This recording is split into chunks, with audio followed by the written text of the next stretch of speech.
Honorable Siat Amin Udgon MP, Honorable Omboko Milema Jeremiah MP, Honorable Obara Eva King MP, Honorable Mukhwana Titus Kamala MP, Honorable Dr. Mamwacha Onchoke Charles MP, Honorable Gisairo Cliff Ombane MP, Honorable Karitho Kiili Daniel MP, Honorable Caroline Jepto Ngalechei MP, Honorable Kiboro Keruben MP, Honorable Jen Kagiri Wangeshi MP, Honorable Adan Kainan MP, and Honorable Amina Munyasi MP. Thank you, Mr. Speaker. Order. Order. Order, Kandir. Order, Kandir. Order, Kandir. Honorable Kandir. Order. Order. Order, members. Order, members. Order. Honorable Kandir. Honorable Kandir. This is not a rally situation. This is a parliament. Will you leave the chamber now, Honorable Kandir, for the rest of the day? Will you take leave of the chamber? Order. Honorable Kandir, just take your leave. When your temper is cooled, I'll allow you back when we resume. Quietly leave the chamber. Order, Honorable Kandir, will you leave the chamber now?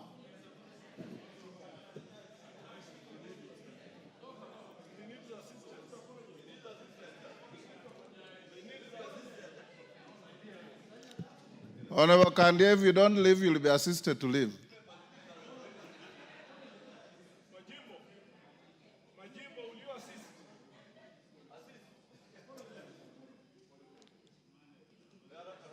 You know very well, honorable members, that this is the last resort that the chair and the speaker will resort to.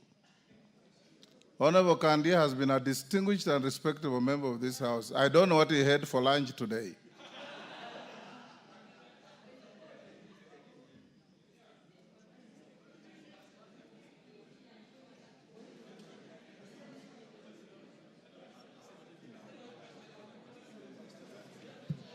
Yes, Honorable Osoro at order number. Yes, Bowen, what is it about?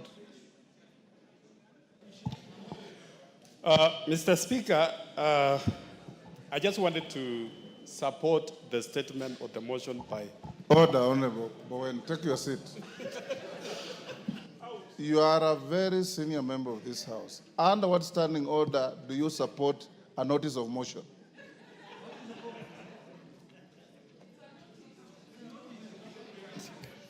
It's a notice of motion.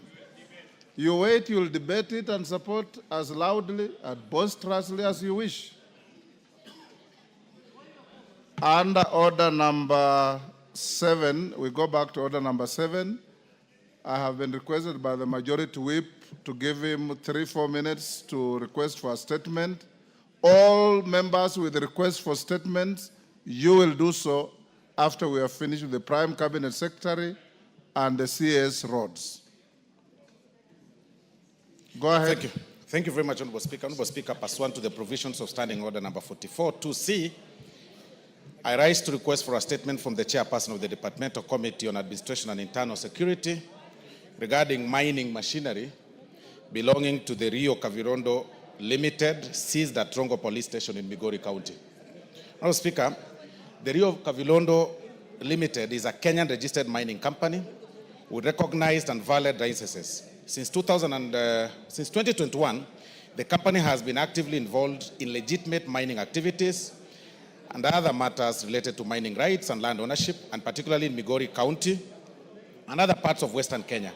However, Honorable Speaker, in 2023, the company's mining machinery was confiscated and taken to Rongo Police Station in Migori County, where it has been stored to date. This is despite there being no active court case or ongoing investigation concerning the equipment, and notwithstanding the company being the sole legitimate holder of a mining license in the region. Honourable Speaker, the Constitution of Kenya guarantees every person for freedom, the freedom to engage in lawful business and economic activities, including the right to establish, operate, and manage businesses without unlawful interference. The seizure and continued retention of the mining machinery belonging to the Rio Cavirondo Limited is a deprivation of their property right and a threat to the company's survival. Honourable Speaker, it is in this background that I request for a statement from the chairperson of the Departmental Committee on Administration and Internal Security on the following reasons why the mining machinery belonging to Rio Cavirondo Limited has been held at Rongo Police Station since 2023, despite there being no active court case or ongoing investigation concerning the equipment, action being put in place by the Ministry of Interior and National Administration to release the machinery to enable the company to proceed with its mining activities, and the timeline for the release of the said machinery. And finally, Honourable Speaker, measures being taken by the Ministry of Interior and National Administration to ensure the protection of economic and social rights and guarantee the freedom of entrepreneurs to engage in lawful economic activities. I thank you, Honourable Speaker. Thank you, honourable members. We have the Prime Cabinet Secretary. Who is your chairperson of, was it security? Yes, Tongoyo. Honourable Speaker, we're able to give the response the first week when we resume from recess. The first week is crowded. Do the second week. Yeah, but nevertheless, Honourable Speaker, we had also discussed with a concerned member so that I can able maybe to reach to the IG and see whether they can have the intervention, considering that the recess may be a little bit long. Honourable members. Yes, Kisairo. Thank you, Honourable Speaker. I would like to seek your indulgence on an issue that is perturbing a number of members. On 16th, while the Cabinet Secretary for Treasury was here, he did promise that he will send 7 billion on or before 29th. Honourable Speaker, we are going for a long recess. The majority leader wished us a very restful break and interaction with our constituents, which I can promise will not happen, Honourable Speaker, because as at today, that money has not even been processed from Treasury. And I would like to seek your indulgence that while we are engaging the Prime Cabinet Secretary, you can instruct someone from that side of the leadership to get in touch with Treasury so that when we are done, we get a comprehensive response. Otherwise, Honourable Speaker, if we proceed on recess, we are likely not to see the CDF money until the time we come back. This has been the same game that I've always raised, that we are given dates that coincide with our recess, and we'll end up having the financial year completed with us having not received even 50% You've made your point. Thank you, Honourable Speaker. You made your point. We'll give you some communication in the course of the sitting this afternoon.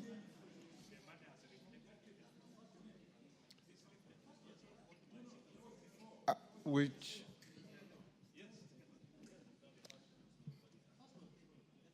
We will communicate in the course of the afternoon.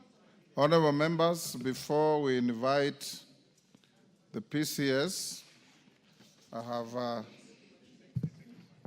Order Kainan.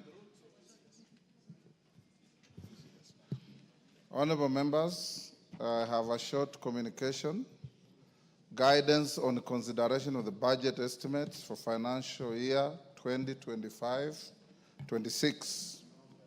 Honourable members, Article 221 of the Constitution as read together with Section 39 of the Public Finance Management Act 2012 requires the National Assembly to consider the estimates of revenue and expenditure of the national government, parliament, and the judiciary for each financial year.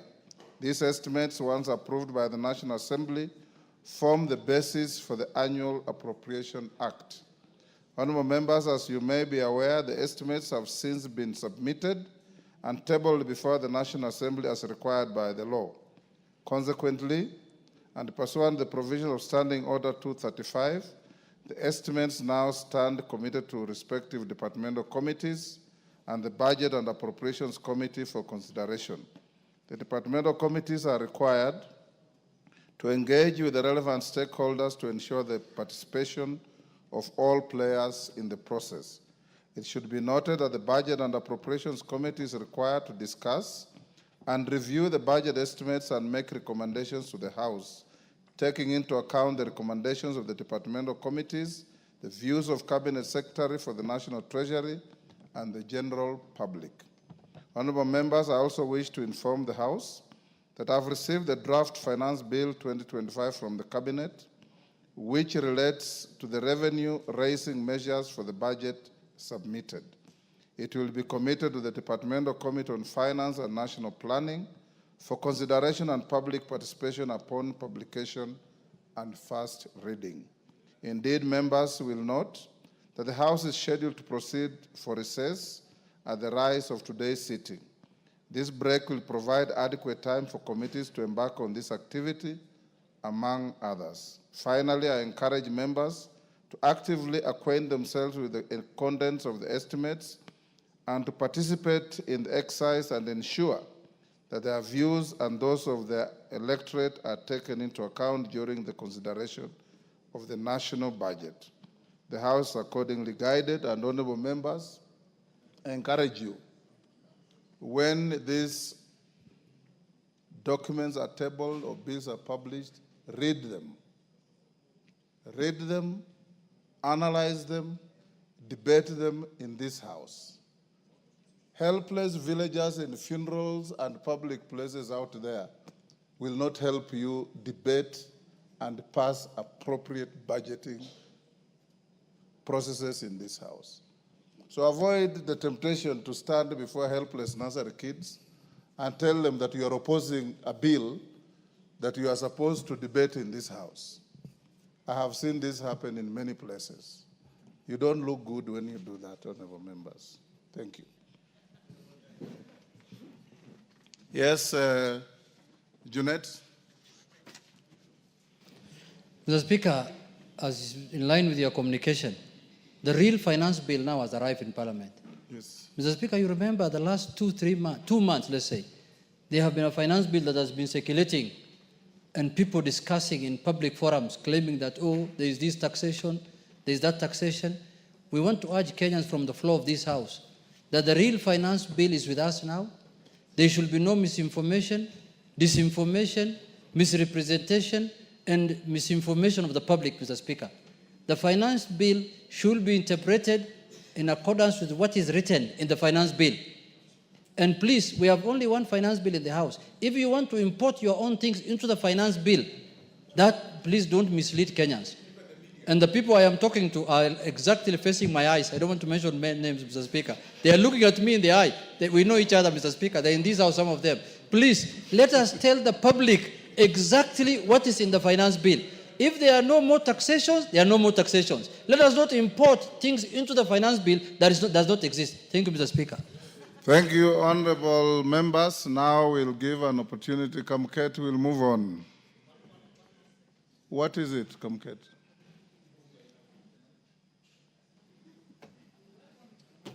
Yes, member for Baringo East. Give him the mic. Member for Tiati, which is in Baringo. No, Mike, thank you. It used to be called Baringo East. Yes, that is true. Yes. Before it was renamed Mighty Tiati. What is your issue? No, Mr. Speaker, I'm very happy. I just wanted to comment on how times really change. And to congratulate my friend, Honorable Junet. Order, Kamket. He is now order. Switch off that mic. I can see the trajectory you are taking. I will not allow you. I will not allow you. Order, members. Prime Cabinet Secretary, welcome to the House. Order, members.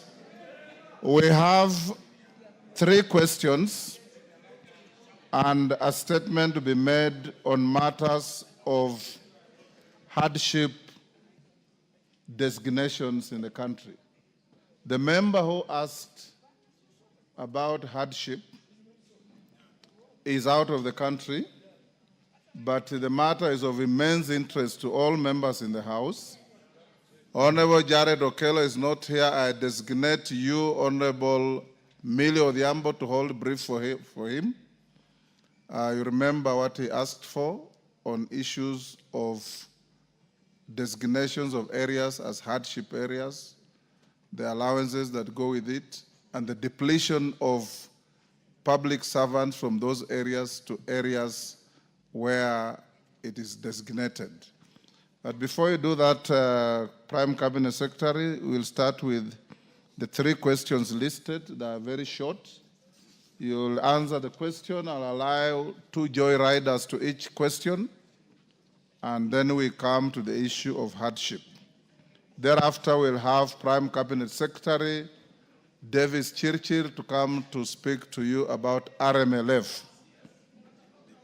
Sorry, CS Davis Chirchir.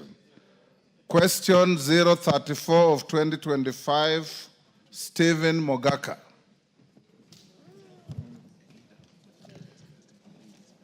Thank you, Mr. Speaker, and welcome, Prime Cabinet Secretary.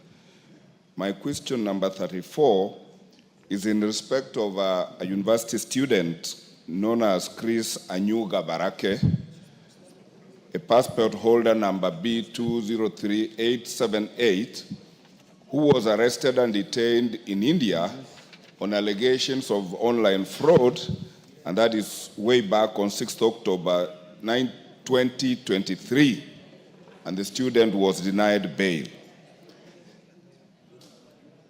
Mr. Speaker, I wish to know what measures are being taken by the ministry to facilitate the family reuniting with these young students, and I would also want to know what measures are being taken Honorable to safeguard... Mogaka, you know how to ask a question.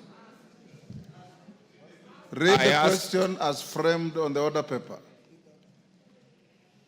Could the Cabinet Secretary, Mr. Speaker, state measures that the government is taking to intervene and assist Mr. Chris Anyuga Barake of passport number B203878, who was arrested and detained in India on allegations of online fraud on 6th October 2023 and denied bail?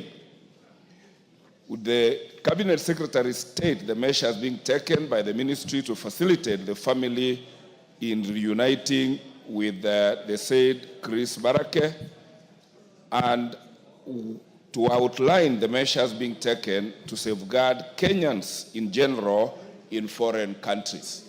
I thank you, Mr. Speaker. Thank you, Honorable Mogaka. Prime. Thank you.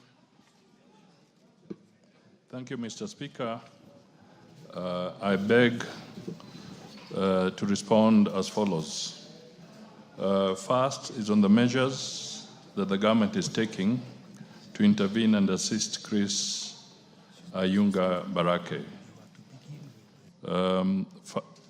Chris Barake Anyuga, a Kenyan citizen and a holder of passport number B203878, traveled to India as a student and joined Kantaka University.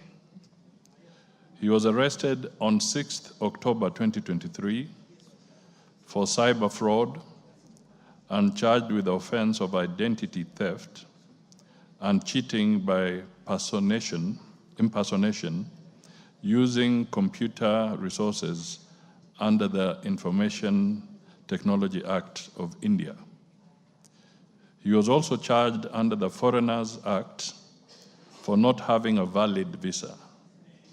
He is being detained at Nelamangala detention camp in Bangalore, pending determination of his case. The second aspect of the question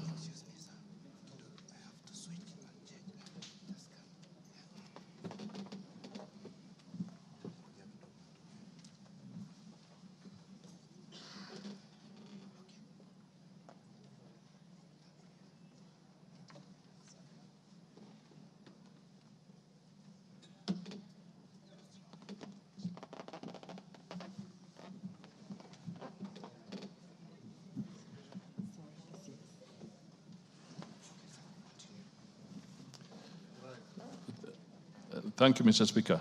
The second aspect of the question is measures being taken by the ministry to facilitate the family in reuniting with Mr. Chris Barake.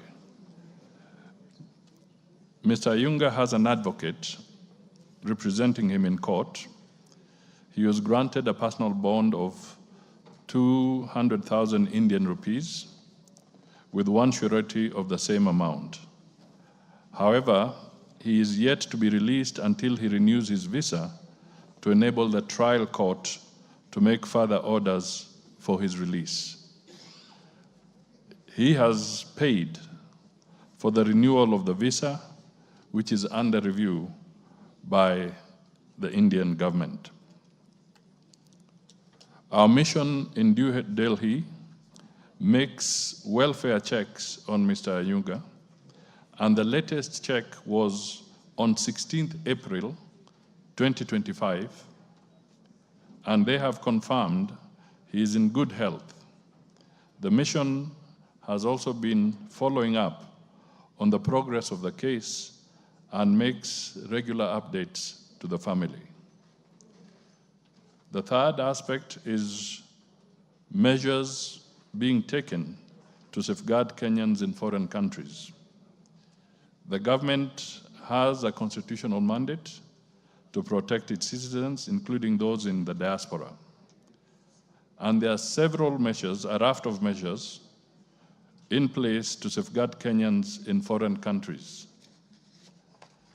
Mr. Speaker, I'll try to highlight some of them, but most of them are in the written statement answer that I've already provided.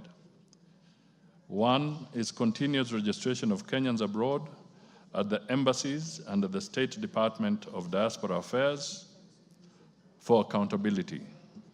The government has also signed several labor agreements and still negotiating others aimed at safeguarding the rights and welfare of Kenyans working abroad.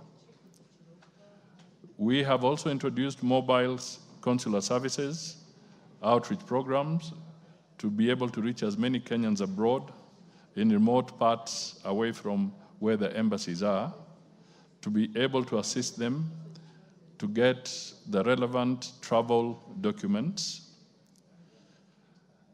The State Department of Diaspora Affairs has also developed a legal aid information framework and pre-departure manuals to provide Kenyans going abroad with information on their rights and essential basic information of their country of destination. The government has also established a clear reporting channel where Kenyans in the diaspora or their relatives in Kenya can report any kind of distress through the ministry's e-citizen portal. Our hotline numbers and emails are on through the 24-hour call center at the State Department of Diaspora Affairs.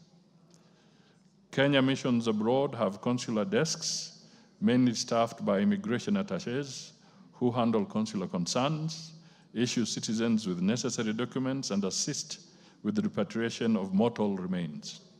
They also pay consular visits to Kenyans in detention centers, prisons, hospitals, and deportation centers to provide consular assistance. However, not all missions have immigration attachés, hence it is critical for the ministry to bolster the workforce in the missions abroad. During emergency situations, the government carries out evacuation of Kenyans from affected countries. For Kenyans in conflict with the law, the missions facilitate them with service of a translator, more so in non-English speaking countries, to ensure they understand the court proceedings. In certain cases, mission staff attend court hearings while they do not offer legal representation. They monitor the cases to ensure the right to fair trial is not violated and keep the families updated on progress. And these two aspects relate to the case in question. Kenyans in distress who have no passports are provided with emergency travel documents to facilitate repatriation, and the State Department of Diaspora Affairs supports with tickets where families are unable to procure tickets. Through diaspora engagements, Kenyans are continuously sensitized and urged to observe the rules and laws of their host countries to avoid violation of laws. Finally, the State Department has also developed a diaspora mental health action plan to facilitate engagement with the diaspora to offer counseling services. Thank you, Mr. Speaker. Gaka, if you have any supplementary, after that I'll allow 2 joy riders. Thank you, Mr. Speaker. I am happy with what the ministry is doing, save to, on behalf of the family, request that under the presumption of innocence until proven guilty in the common law regime where India falls, I do plead that the ministry does assist the student not to miss his university examinations while under detention. I thank you, Mr. Speaker. That's just a comment. Maklap.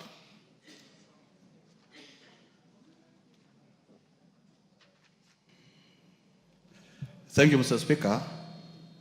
I wish to get clarification, or is the Cabinet Secretary, the Prime Cabinet Secretary, aware of a Kenyan citizen by the name of Parsite Rerimoi, who hails from Keturwa sublocation in Baringo West, Baringo North sub-county.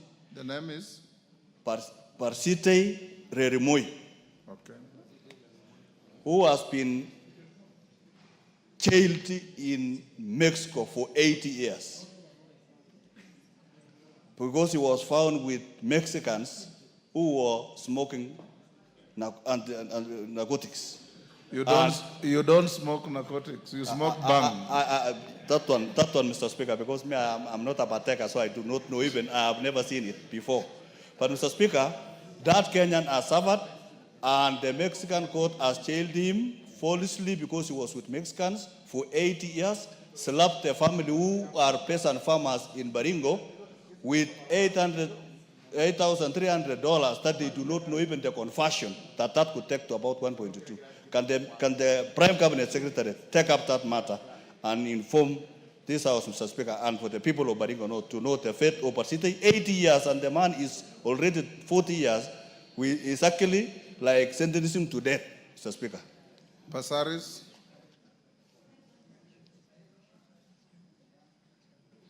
Thank you, Mr. Speaker. And Mr. Speaker, I really want to commend the ministry for the work that they're doing. I know that recently they brought in a whole team of Kenyans that were taken to that were in Myanmar, and they were stranded there. They were taken by rogue agents to go and work where there was no work in Thailand. And then they were stranded there and they were really suffering. And the Ministry of Foreign Affairs brought those Kenyans back to their country at the cost of the government. I know that there is a case right now of somebody in the UAE James Kariuki, who was arrested for fraud as well. I'll be sharing the details with the ministry. It was identity fraud, and even while he was in jail, his ID was being used to defraud other organizations, and he's currently serving in jail. But I think that there is an important thing that we need to do as a country. We need to do a lot of education, civic education about what is going wrong in the society, and we need to actually use online to market the hotlines that Kenyans can call out there, because I think there's not enough information. So I really commend them for the work that they're doing, and I ask them to be more proactive in terms of informing Kenyans how not to be caught in such situations. And thank you for helping all the Kenyans that are out there to come back home when stranded. Pareo. Thank you, Mr. Speaker, for giving me this opportunity to bring in an issue of Mr. John Maina Wanjiro, whom I brought this issue to this parliament and have not yet gotten an answer. And John Maina was invited to Dubai by Monica while he was looking for a job. And then he arrived, he traveled on the 15th May 2023, and then disappeared on the 25th June 2023. And until today, we have not heard of him, and the parents are looking forward to seeing him, and they have used all means to try to trace the young man, and until today, they have never known where he is. So I'm bringing this issue so that we can see if the government can trace of his whereabouts. Thank you. Do you have the contacts of the Monica? Yes, I have the contacts of Monica, who invited him. Okay. Last on this, Joyriders, Wamushomba. Thank you, Mr. Speaker. I rise to affirm on the case that the Honorable Passaris has talked about, because James Kariuki happens to be my voter from Githunguri. This case, Mr. Speaker, and I'm happy that the Prime Cabinet Minister is here, is attracting a lot of foreign attention. Because James was arraigned in court and he was jailed for 2 years for having been involved in electronic fraud. But while he was serving his term in jail in Sharjah, in UAE, another crime was committed using his documents. And now he's been arraigned again and he's been detained for the second crime, not having completed the first jail sentence. And he's supposed to be out with, to pay 2 million Kenya shillings for bond. And of course, he has no papers, he has no visa, he cannot be able to even afford for that. And I understand, Mr. Speaker, and this is to the attention of, please excuse me, I'm making a lot of noise. This is the attention of the Prime Cabinet Minister. I understand that there are so many of our young people in UAE who went there in the invitation of electronic jobs, but have ended up being used for international electronic fraud under coercion of some foreigners. And I understand James is only one victim that is registered and has been arraigned, but there are very many in cells. Can the Prime Cabinet Minister assist us to know whether he's aware of these many children, many young Kenyans in UAE, in cells, and how can we help James and many others that have not been brought to our attention? I happen to have contacts of James, the family, and I would be happy to help you, to assist you to sort out this issue. You can respond to those. Thank you, Mr. Speaker. Let me start with the question of Mr. Barake on the examination. This is something we have noted, and we'll communicate and see if our efforts through the diplomatic channels can allow Mr. Barake to do his examinations while the other matters are being attended to. So we will follow that up through the diplomatic channels immediately. On the issue of Pastei Remoy, I must say that I do not have the specific details on this, and would be happy to get some. When you get details, you can write to the committee. We can then now give a more comprehensive response.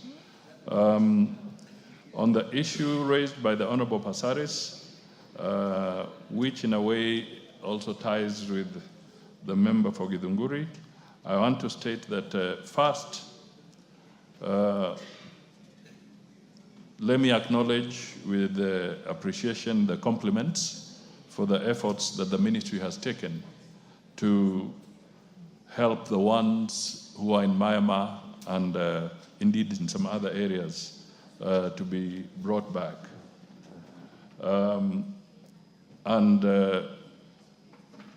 I just want to say something on this, with your indulgence, Mr. Speaker, as I conclude, so that perhaps I can help in conveying this message and seeking the help of the parliamentarians to be able to campaign with us to educate our young people as they go out.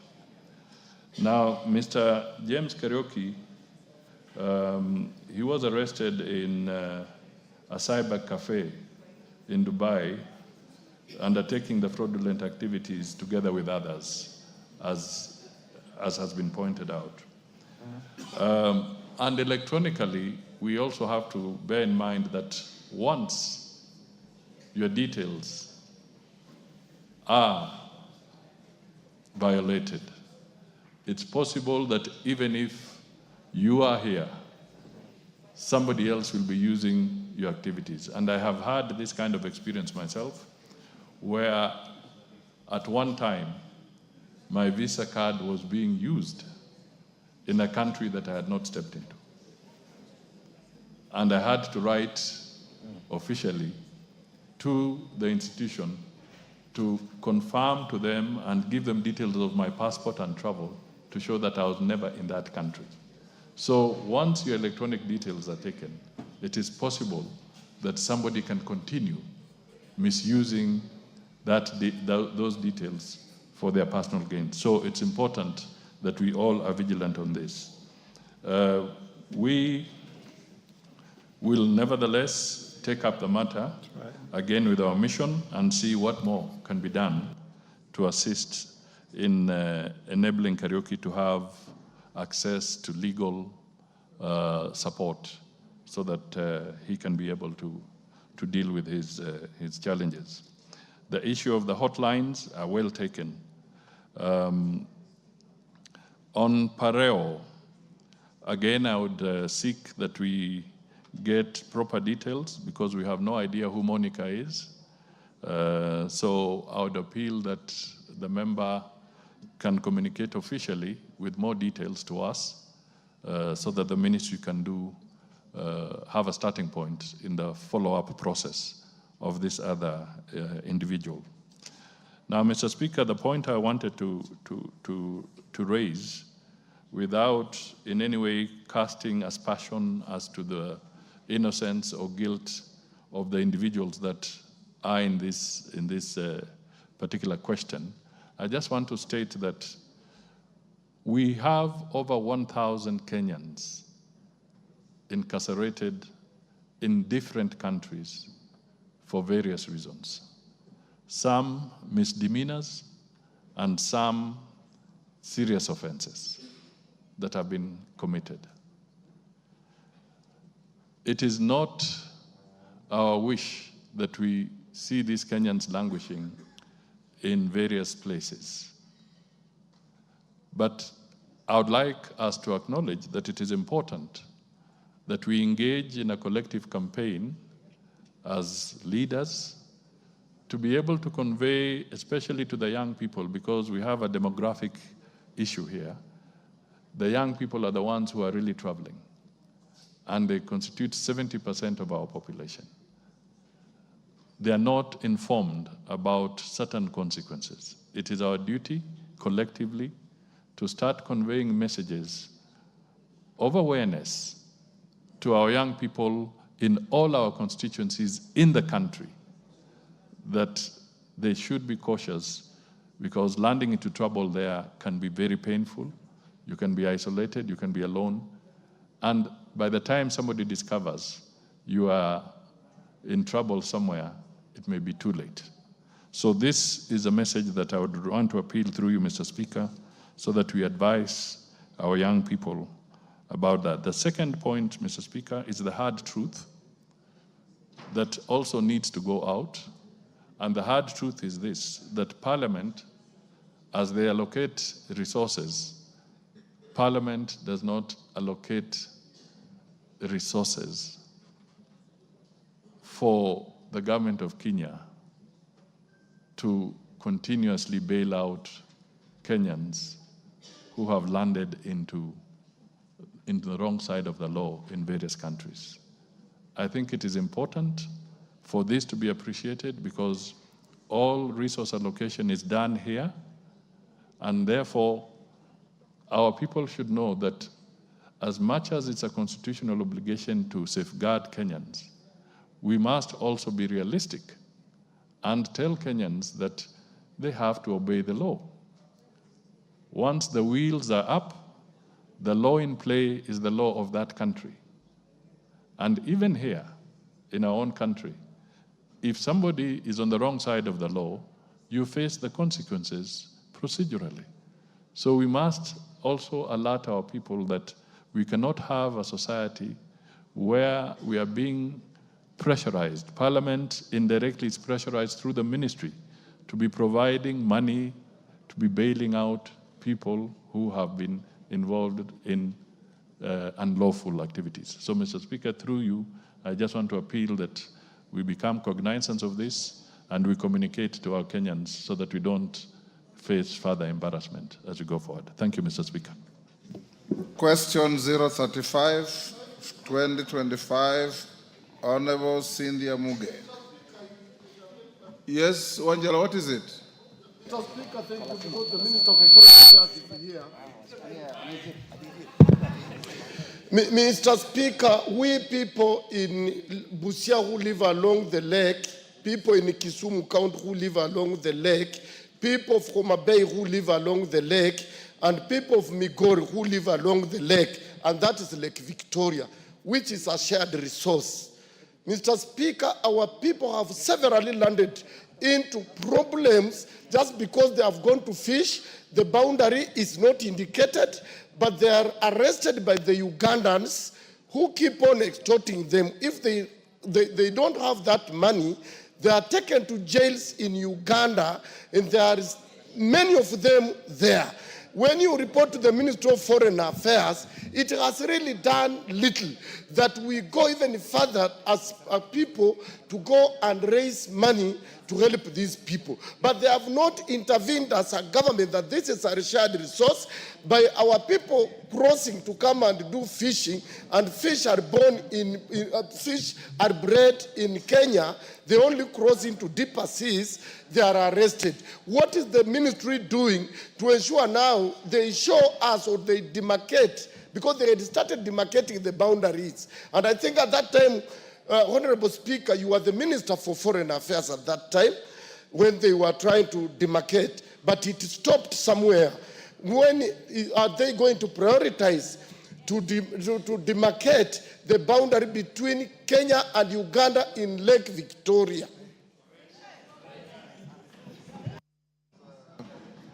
Yes. Thank you, Mr. Speaker. I just want to say that this process is ongoing.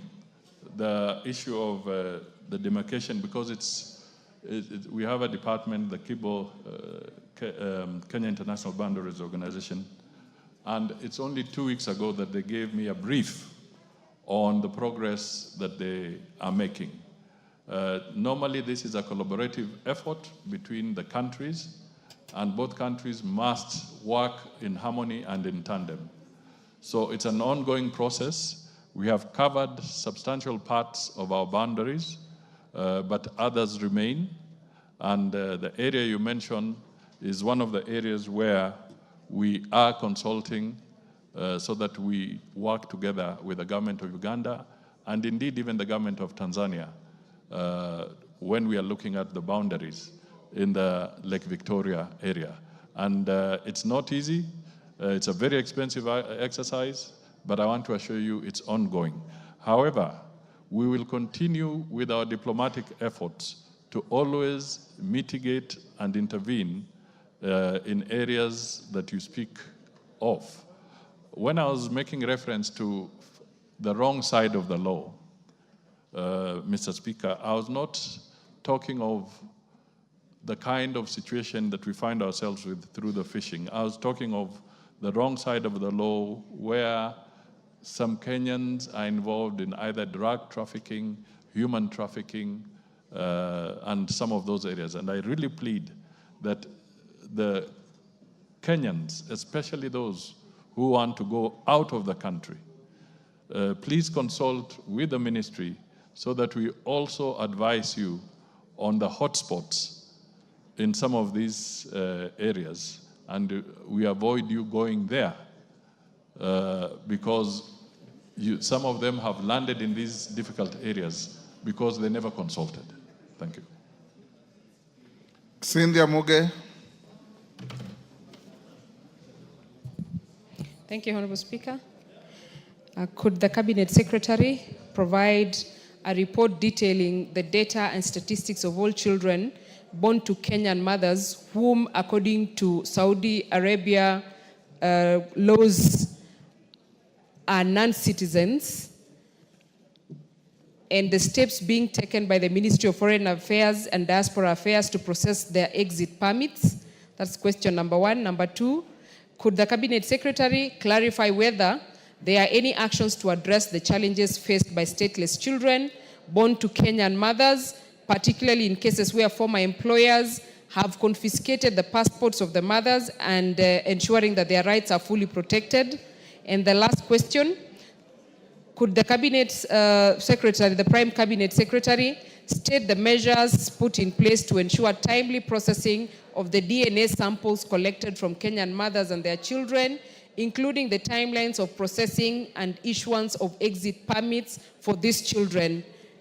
Those are my questions, Honorable Speaker, and the Prime Cabinet Secretary should know that this is a very emotive issue where children who are born to Kenyan mothers living in Saudi Arabia cannot access medical care and cannot access education because they are considered not to be eligibly in the country and do not even have... after the question.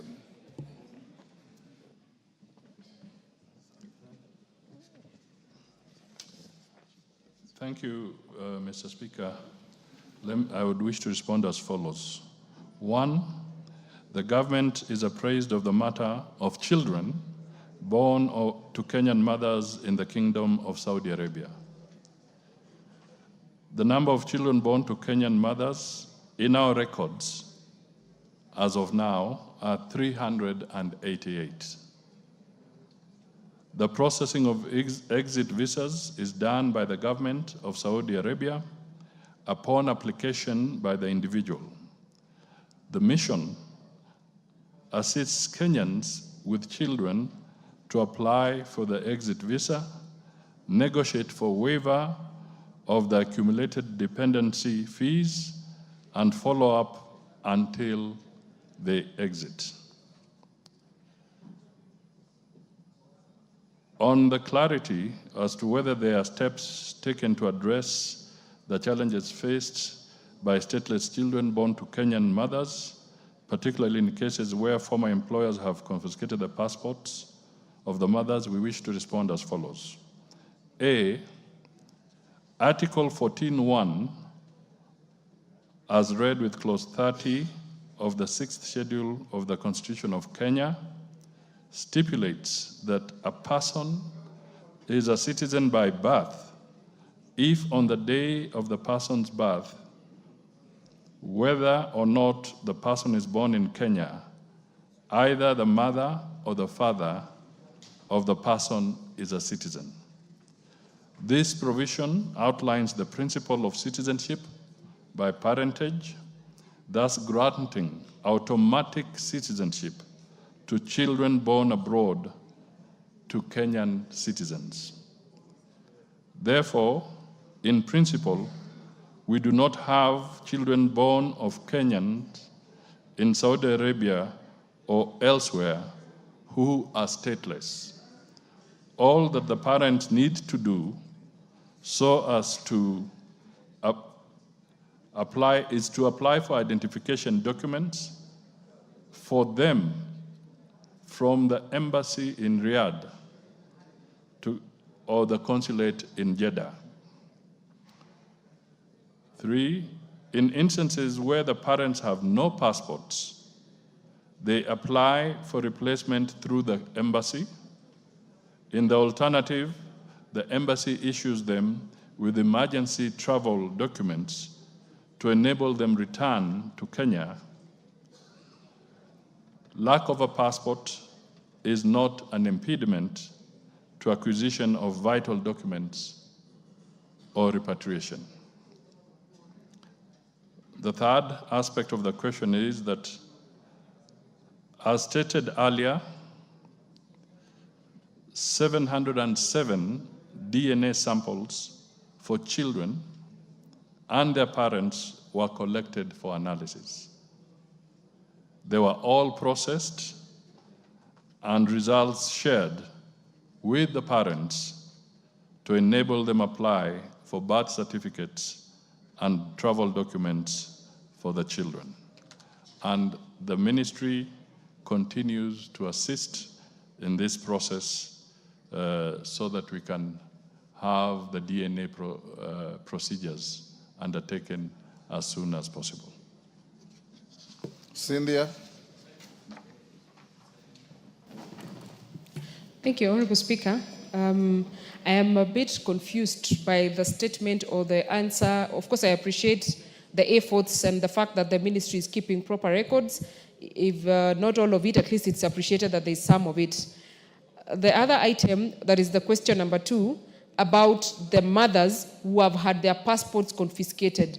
You know, I think the Prime Cabinet Secretary is speaking to an ideal situation. Honorable Speaker, I'm trying to address the real situation on the ground in Saudi Arabia. Those mothers have gotten themselves a name called Kemboi. Kemboi means runaways. These are people who have zero documents. And Honorable Speaker, someone who is already running away from I don't know what cannot honestly walk into one of those offices to take part in a whole process that the Prime Cabinet Secretary is speaking to. And again, Honorable Speaker, I would like the Prime Cabinet Secretary to clarify, what do the laws of the Kingdom of Saudi Arabia say about citizenship in Saudi Arabia? Because, Honorable Speaker, from where I sit and from the little knowledge I know about the laws of Saudi Arabia, one, you cannot transfer citizenship to that child unless the father actually transfers it to that child in that country, Honorable Speaker. And Honorable Speaker, the other part is about the travel, emergency travel documents. If this was working, Honorable Speaker, we'll have all these women, all these girls who have children running back home if it was as easy as you snap and you get it. So I want clarification on those two matters, Honorable Speaker. Otherwise, the other items, I think I'm satisfied with them. The fact that they have been able to collect samples to help them process their documents, I think that is very progressive, and I appreciate the Prime Cabinet Secretary's office for the same. Dagala.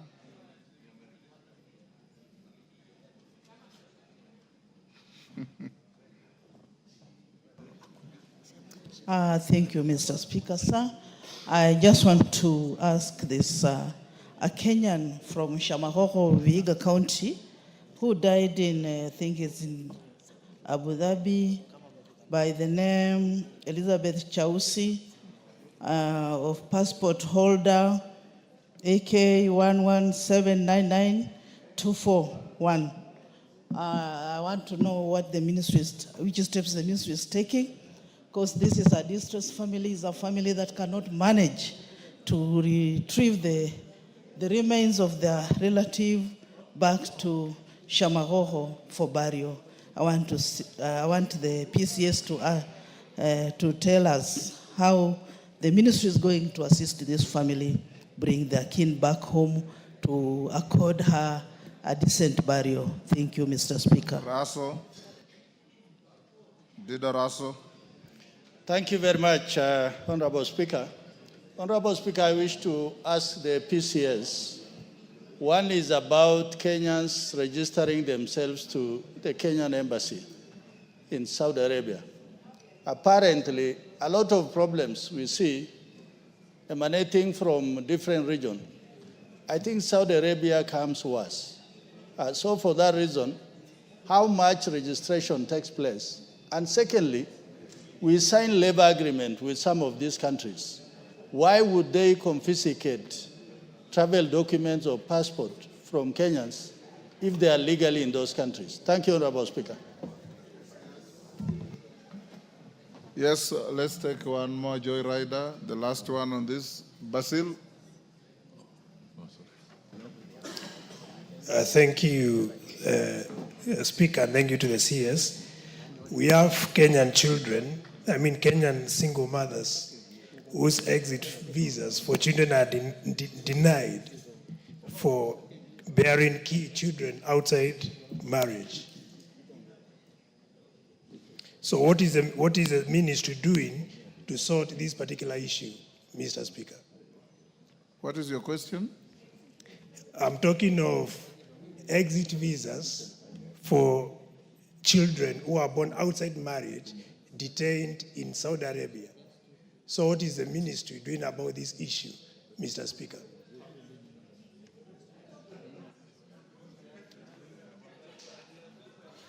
Ferdinand. A child is a child whether parents are married or not. Isn't that the case? Yes.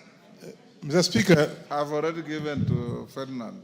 Mr. Speaker, I think our country is having a lot of problems, and very many of us have relatives, neighbors, what have you, who have run to the Middle East. Qatar, UAE, of course, and Saudi Arabia. I just want to find out whether the minister could have a program to be able to actually sensitize those who are going to these places before they leave, so that other than asking members of parliament, we may not be able to reach most of the people going to this Middle East, because we have so many Kenyans. I have a cousin of mine who left almost 8 years ago. I don't even know where she is, whether she's dead or alive. But we'll be able to have a program to be able to have people going to Middle East be sensitized on how to handle the situation in the Middle East. Thank you. PCS, you can answer those. Thank you, Mr. Speaker. I just want to revisit the issue of the DNA. The DNA process is very personal, and the details you get out of it, you must make sure are not falling into the wrong hands. So one of the things, as we have done the samples, we take them there. They are given to the individuals in confidence, because sometimes the DNA could prove something else. And one of the issues why this process of DNA verification is very, very rigid with the Saudi government is that there's also worry that some people may be involved in child trafficking. So they are very rigorous in the sense that, and it means that they have had cases, not necessarily from Kenyans, but from other people who have claimed that those are their children, when in fact they may not be their children, and this has caused the challenge that we are facing as Kenya today. But I want to state that when I said moving to present documents, it is to the Kenyan embassy. If a Kenyan comes to a Kenyan embassy and says that I've lost my papers, there'll be no other conditionality. In fact, there's no conditionality at all. We'll start processing and verifying, because there are mechanisms to do so. So I just want to assure that the others will continue to sensitize, that we are talking of them reporting to the Kenyan embassy and not to another embassy for them to get assistance. I also want to point out that we will look at the detail for the person from Shamahoho. We will follow up on that so that we can communicate to the House on that specific individual. I would also say the same. I think there was another person as well.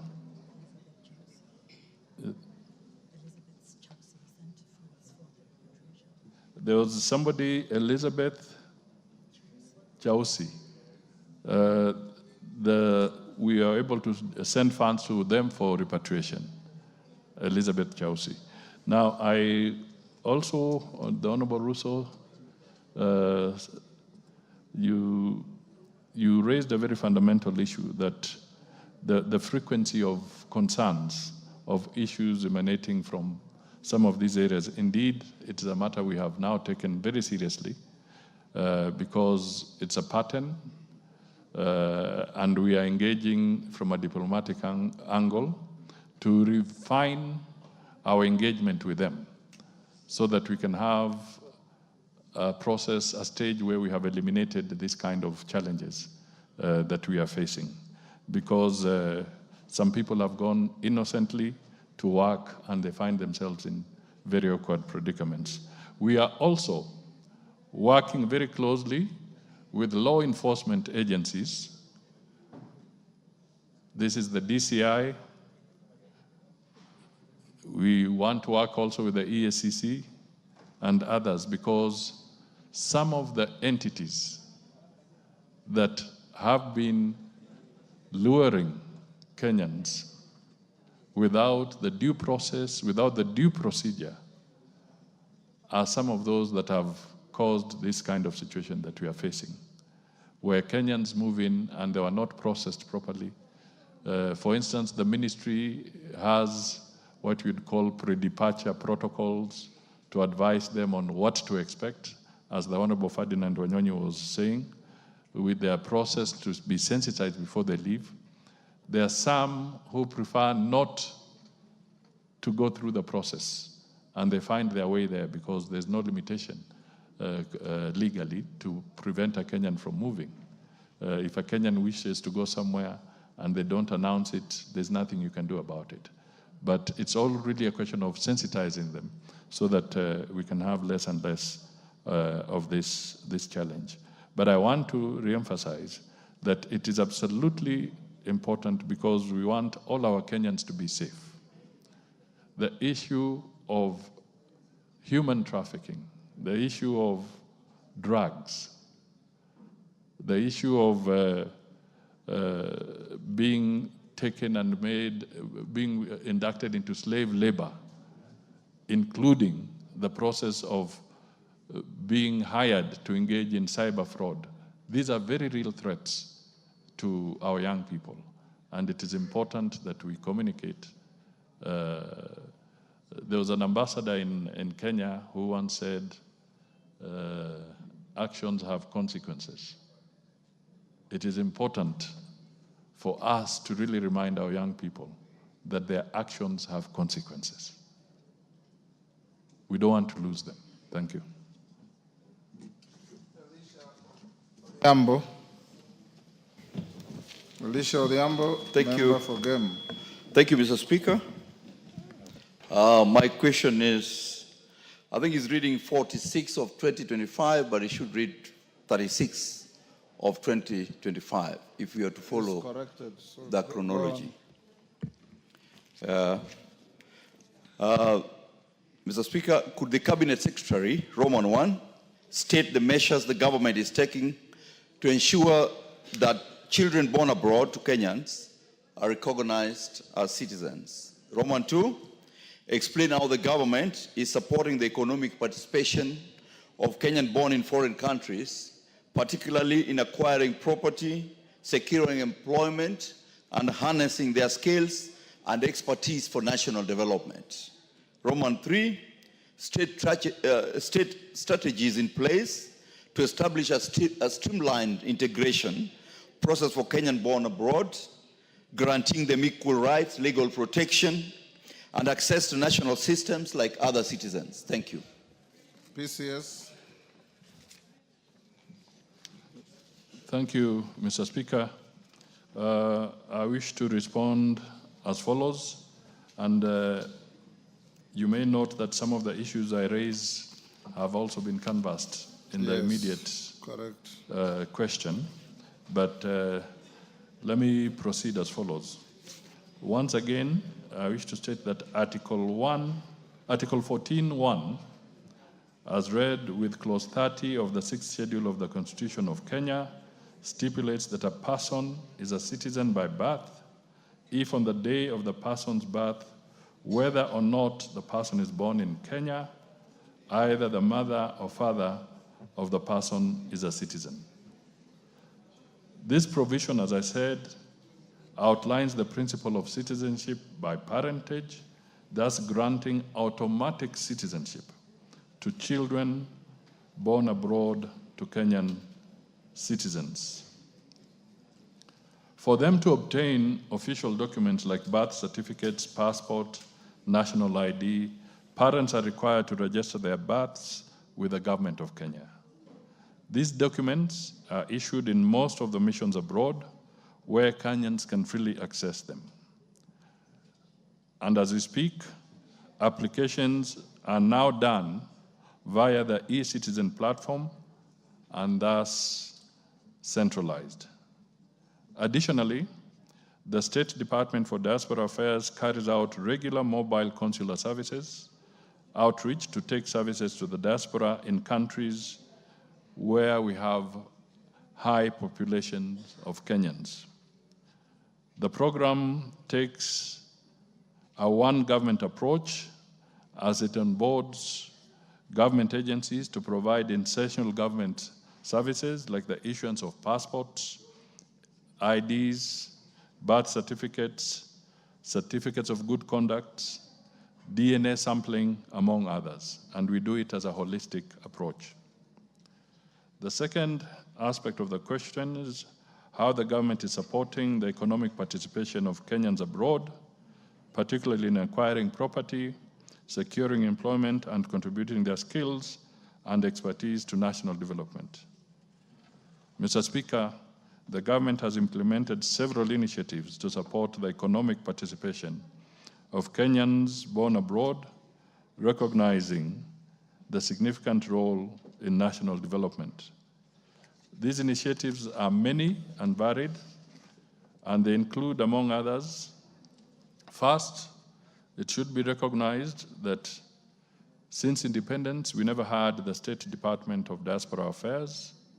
This is now in place, a department that is dedicated to facilitating and supporting Kenyans in the diaspora. This department has also launched the Kenya Diaspora Policy 2024, and in the policy, we articulate the government's commitment to engage with the Kenyan diaspora, aiming to integrate them into the national development agenda. It focuses on protecting their rights, engaging through partnerships, empowering them through job placements, and prospering them through investments. We have also developed a diaspora investment strategy, and this strategy aims at creating a framework that focuses on attracting diaspora investments, facilitating their engagement in Kenya's economic activities, and ensuring that their contributions are effectively integrated into our development plans. We have also been undertaking various diaspora investment promotions with Kenyans in different countries. We are also contemplating, Mr. Speaker, the issuing of a diaspora bond. The government is planning to launch a diaspora bond. This will enable Kenyans abroad to invest in priority projects back home in areas like infrastructure and housing. This conversation is going on with the Treasury and also with the institutions like MIGA of the World Bank. We have, Mr. Speaker, also broadened digital access to government services, and the government has digitized over 16,000 public services which are accessible via eCitizen platform. They include property registration and verification, business registration, tax return filing, and many more, which the diaspora can easily access and monitor their investments back home. There is also the aspect of dual citizenship. The government, in recognizing the importance of identity and investment, has made it easier to regain citizenship for Kenyans who lost citizenship after acquiring other nationalities. This has encouraged a greater economic participation. On matters of the global labor market, the department aims at enhancing employment opportunities for Kenyans abroad while safeguarding their rights and welfare. It also aims at aligning the skills of Kenyan workers with global labor market demands, ensuring that they meet international standards. The approach not only creates employment, but leverages the diaspora contribution to Kenya's socioeconomic growth by fostering knowledge, skills, and technology. We are creating the creation of the Diaspora Placement Agency, created in 2023, to focus on supporting Kenyans seeking jobs out there. We are also engaging in a diaspora exchange program, which offers short-term assignments for diaspora professionals in Kenya, technical and vocational education training institutions, and it focuses on transferring digital skills in areas like software development and data science. We also have the Konza Technopolis, and it contributes to skills and expertise in this area. Mr. Speaker, we've been going to an area where we even have the nomadic visas to allow Kenyans working even in different areas to be able to work from different countries and earn a living. Finally, what are the strategies in place to establish a streamlined integration process for Kenyans born abroad, guaranteeing them equal rights, legal protection, and access to national systems like other citizens? Mr. Speaker, we have reviewed the diaspora policy for 2024, and in the policy framework, we want to guarantee the protection of welfare and rights and continuous engagement and empowerment of Kenyans in the diaspora to realize their prosperity. This is in line with government's constitutional mandate to protect citizens, whether within Kenya or abroad. The dual citizenship aspect, which I've already talked to. There's also continuous inclusive national engagement. We have more or less made it a tradition now that whenever we have state visits or critical visits from Kenyan government officials, we encourage diaspora engagements by Kenyans as they go out. We are also working on career and economic integration. This is spelled out in our policy so that we can broaden and facilitate integration of the Kenyan workforce and education institutions to enhance skills and technology transfer. I've also talked about the modular consular services earlier, and of course, the enhancement of use of technology to move forward. Mr. Speaker, as you are also aware, that we have been progressively facilitating Kenyans abroad to also exercise their democratic right of voting when the election cycle is due. Thank you. Yes, Alicia? Mr. Speaker, I think I'm largely satisfied. Initially, there was a rigmarole in terms of having to come back home and apply. If you are satisfied, no speech. You sit down. Yeah? Yes. You are satisfied. If the owner of the question is satisfied, do we need joyriders? We don't need joyriders. The owner is satisfied. Oundo, what is it? Speaker, I come from a constituency that borders Uganda in a unique situation whereby quite 3/4 of people from my ancestry are in Uganda. And of course, again, this applies to the Maasais in Tanzania. I don't know what kind of measures or thinking is it at the ministry that can allow free movement of people between the three countries in East Africa region without having to go through the rigors of having to stamp your passport every day. Occasionally, Honorable Speaker, some go to eat lunch, then come back and go back to work. What measures is the ministry putting together East African leaders to allow free movement? Under the East African community, we have a protocol for free movement of people, goods, and services. I'm sure you're aware of that. Yes, that's on paper. Parashina? Okay, thank you, Mr. Speaker. As much as we are appreciating the answers from the Prime Cabinet Secretary, I wanted just to seek clarification or something concerning a person in Qatar called Innocent Mwangi Njoka. Innocent Mwangi Njoka happened to have gotten into an accident 2024 in Qatar. When he got an accident, he lost memory and he was taken to the hospital. But when they were in the hospital, the case was again, he was put in a case when he doesn't have any memory. And now the ruling was made on March 16. And he has been, he's supposed to pay 700,000 Kenya shilling. And the family is asking about what is the government doing to such kind of cases? Because we are only looking on how these people are bringing in foreign exchange in terms of money, but we are not looking about their health in case they get chronic diseases, because they only do manual works, most of them in those countries. So you're asking about someone getting a chronic disease, and their families are being told to do Harambes. What are the ministries doing towards insurance cover and towards protection and handling such a case of Innocent Mwangi Njoka, of case number 5440 of 2025, traffic court in Qatar? Thank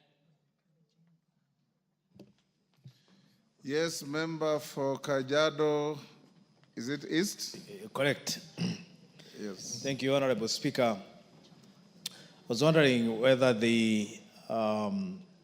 our CS have the data on how many Kenyans are held in Saudi Arabia in jails, because this seems to have appeared as a very desperate situation. And I'm also wondering whether, knowing that, of course, our country does not strict movement of people or Kenyans to those countries, but I'm wondering whether the Ministry of Foreign Affairs can help develop a policy framework on sensitizing, of course, our citizens who are going to those countries and giving them the right information, and of course maybe having them sign a liability forms, because it seems like there is a big outcry on our workers in this Saudi Arabia country. Martin, the last one. Thank you, Mr. Speaker. Maybe the CS can comment on this. Recently, there were young people... Ask him a question. Don't ask him to comment. There were young people on the street demonstrating on the scammed procedures for seeking foreign jobs. What measures do you have to manage and control cartel agencies that are scamming these young people? Because one of the reasons why they are vulnerable outside there is how they land there without any procedure. Very good. I said 2 joyriders. We've already taken how many? Yes, Bowen? Mr. Speaker, I just want to ask the Prime Cabinet Secretary. Recently, some 2 days ago, there was a news, we saw some news that the government scam jobs in these Machu jobs by the Ministry of Labor. Kasi Maju, yes. And then there were many Kenyans who were saying they were scammed by the Ministry of Labor under the CS Mutua. So I just want to ask the Cabinet Secretary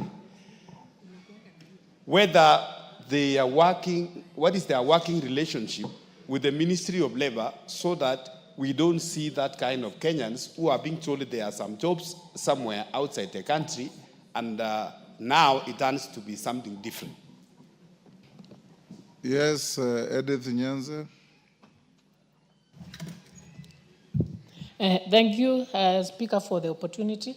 I wanted to find out still on an issue in Saudi Arabia, what the Kenyan government is doing or the embassy is doing, especially on the awareness of all the people who are going there.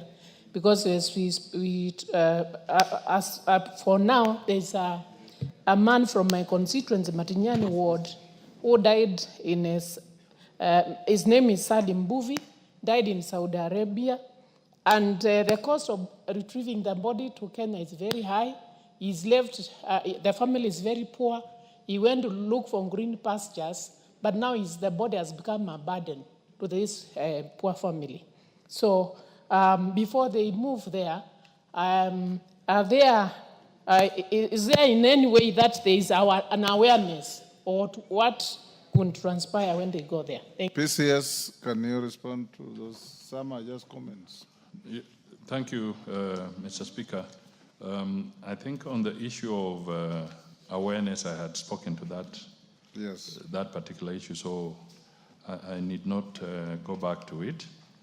And on the issue of people who are taking advantage of innocent Kenyans, in the previous response, I did say that the ministry is working with the law enforcement agencies, the DCI, the EACC, so that we can zero in on these unscrupulous people who are causing pain and anguish to innocent Kenyans. So this matter is ongoing, and we believe once the investigations are done thoroughly, the procedure is for them to face prosecution through the due process where the DPP takes over and they are taken to court. And I want to say that we are determined to bring order in this particular area. So we are following very, very closely so that we can have a hygienic process of assisting Kenyans who want to go and work in different countries. I will do some follow-up on the issue of raised by Mrs. Nyenze, now because we are hearing about it for the first time.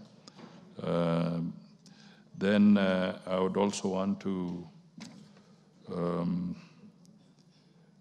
state again that we are closely following the issues in the areas where we're having a lot of problems. We are engaging them diplomatically, some of the areas that you have mentioned, so that we can help in improving the conditions of Kenyans there. And I'm confident that in due course, we will have less and less of these complaints emerging. On the issue of the Kazi Maju, we want to adopt a whole-of-government approach, and we are working, our departments in both the Department of Labor, Ministry of Labor, and the Department of Diaspora Affairs are engaged in a very intricate but detailed conversation so that we can harmonize the issues around this space.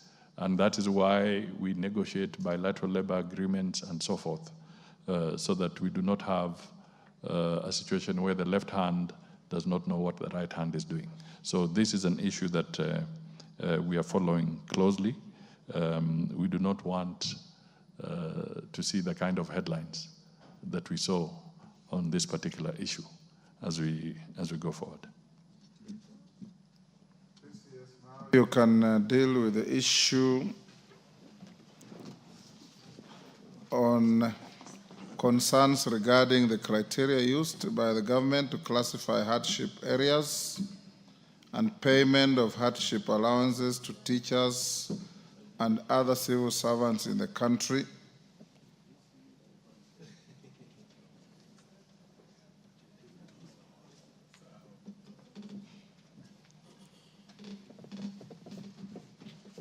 What is it, member for Busia?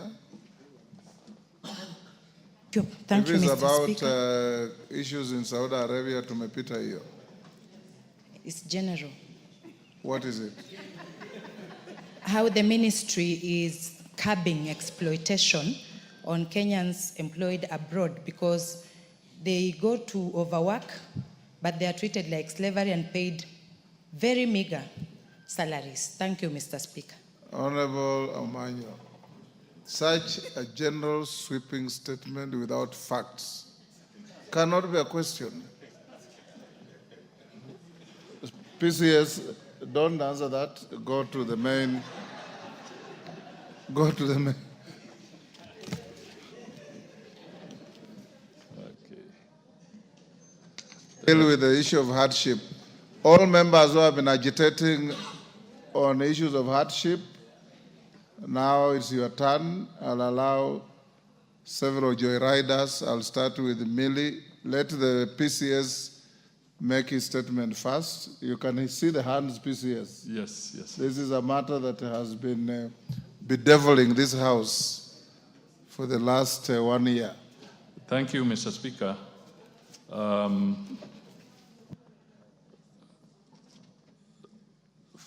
First of all, Mr. Speaker, before I make my statement, because it's quite comprehensive, let me just take 1 minute to really appreciate and thank the House for having supported and endorsed and finally passed the sessional paper on foreign policy. I really want to appreciate that because it helps us as we move forward. Thank you. Now, Mr. Speaker, this issue is definitely a matter of premium significance to the members and to all Kenyans, and therefore I will seek your indulgence so that I go through this statement. It's fairly comprehensive, but it is important because of the nature of the subject that we are dealing with.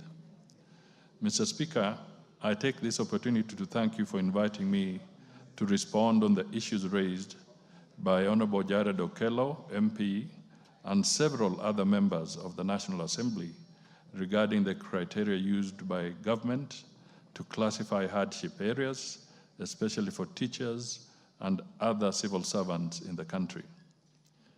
The government has over the years identified and designated some regions of the country as hardship areas for purpose of payment of hardship allowance to public servants working in those areas. Designated hardship areas are considered to be remote with inadequacy in food supply, infrastructure, security, basic social services, and amenities. Hardship allowance was introduced in 1969 as an incentive for officers stationed in designated hardship areas. Mr. Speaker, Article 41 of the Constitution of Kenya provides that every person has a right to fair labor practices, which includes, among others, fair remuneration and reasonable working conditions. Section C10 of the Human Resources Policies and Procedures Manual for the Public Service, 2016, provides for payment of hardship allowance for officers stationed in designated hardship areas as an incentive to partially compensate public servants working in designated hardship areas. Mr. Speaker, let me now go to very specific aspects required of the statement. First, the House wants to have an overview on the criteria used by the Ministry of Public Service and Human Capital Development in determining hardship areas in the country. Mr. Speaker, designation of hardship areas was previously undertaken consultatively with the Office of the President, the then Provincial Administration and Internal Security, and the Directorate of Personnel Management. The designated hardship areas and payment of hardship allowance was to be progressively reviewed as areas became relatively developed and socioeconomic conditions improved across the country. It is noted that over the years, various jurisdictions in the public service, including the civil service, the teaching service, and the judiciary, have independently reviewed hardship areas using different parameters, thereby creating disparities in terms of categorization and rates of payment. It is further noted that the unit of analysis for designated hardship areas are not harmonized and vary across public service jurisdictions. For instance, the civil service uses the former district boundaries, while the teaching service under the Teachers Service Commission uses educational zones for categorization. The Honorable Speaker, currently, the civil service, county governments, and state corporations have 16 areas designated as hardship. Teaching service has 44, while the judiciary has 21 designated hardship areas. And in the statement I provided to Parliament, there's an Appendix 1 which indicates the list of these designated hardship areas. Mr. Speaker, the Kenya National Bureau of Statistics identified and weighted 7 parameters to guide the determination and recategorization of hardship areas.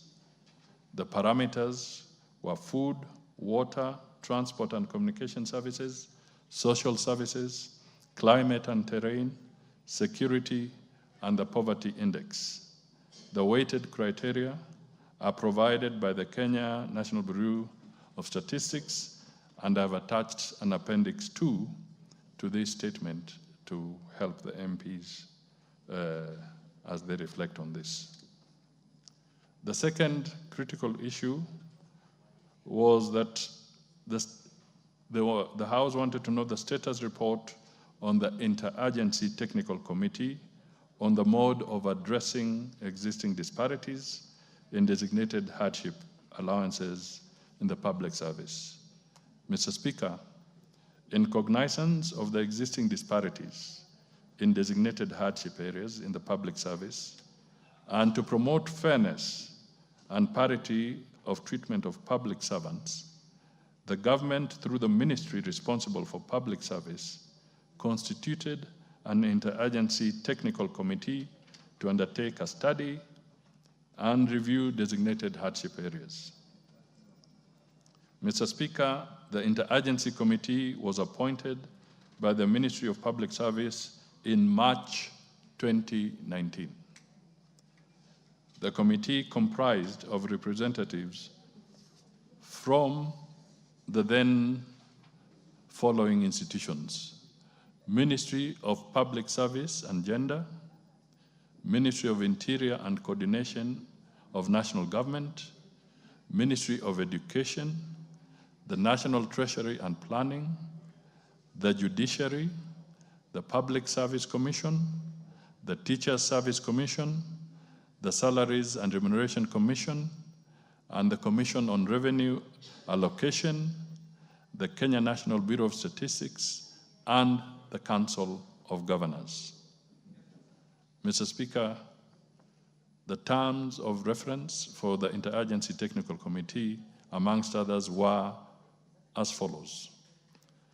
1, to study the current policies and applicable circulars on designated hardship areas and payment of hardship allowance in the civil service. 2, to undertake a comparative analysis of other existing policies on designated hardship areas and payment of hardship allowance in the public service and other jurisdictions. 3, to study the issues in petitions presented to the National Assembly on the matter of designated hardship areas and payment of hardship allowance to public servants. 4, to study concerns raised by the Union of Kenya Civil Servants regarding designated hardship areas and payment of hardship allowance as provided in the collective bargaining agreement of 2017 and make recommendations on implementation modalities. Then there was the issue of to address other issues incidental to the matter of designated hardship areas and the payment of allowances thereof. Finally, prepare a report on the study with recommendations on the way forward on categorization of designated hardship areas and payment hardship allowances. Mr. Speaker, the Interagency Technical Committee undertook a wide stakeholder engagement in carrying out the study. Some of the stakeholders' engagement by the committee was face-to-face interviews with officers from the ministries that I have mentioned and institutions that I have mentioned. In addition, the technical committee undertook the following: field visits to establish findings, reports from the respective deputy county commissioners, and socioeconomic data submitted by the respective county statistics officers of the areas visited. B, literature review on poverty indices in the country from annual economic surveys and reports prepared by the Commission on Revenue Allocation and the Equalization Fund. Mr. Speaker, the key findings and the recommendations of the report were as follows. A, there are areas currently designated as hardship or petitioned by stakeholders to be categorized as hardship. However, upon review, they were found not to be hardship areas. B, the severity of hardship in the reviewed areas vary from moderate to extreme. C, some of the currently designated hardship areas covered an entire county, sub-county, or division uniformly. It is also, however, noted that some regions have only specific locations with moderate or extreme hardship conditions, and the areas were reviewed and categorized appropriately. Not all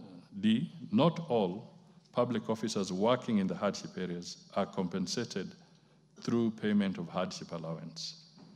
This is due to disparities in the current policy guidelines on designated hardship areas in the public service.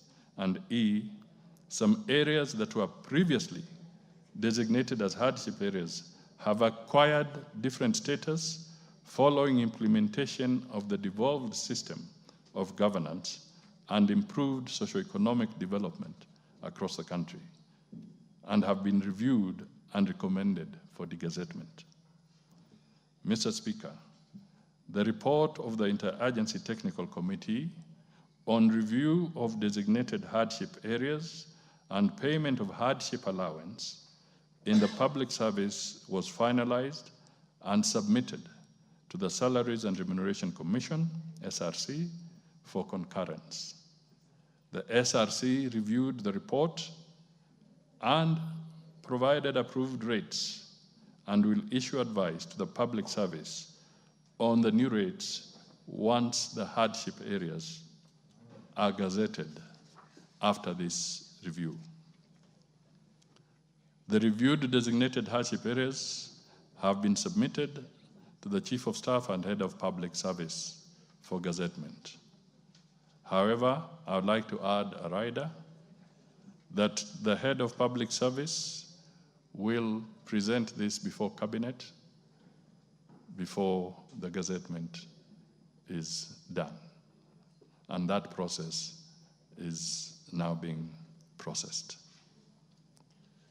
Mr. Speaker, in accordance with Article 232(1), subsection B, on values and principles of public service, which provides for efficient, effective, and economic use of resources, I wish to inform this House that the implementation of the Interagency Technical Report will reduce the financial implications for payment of hardship allowance from 25.9 billion Kenya shillings to 19.5 billion Kenya shillings per annum, thereby effecting a saving or occasioning a saving of about 6.5 billion Kenya shillings per annum to the government and indeed to the Kenyan taxpayer.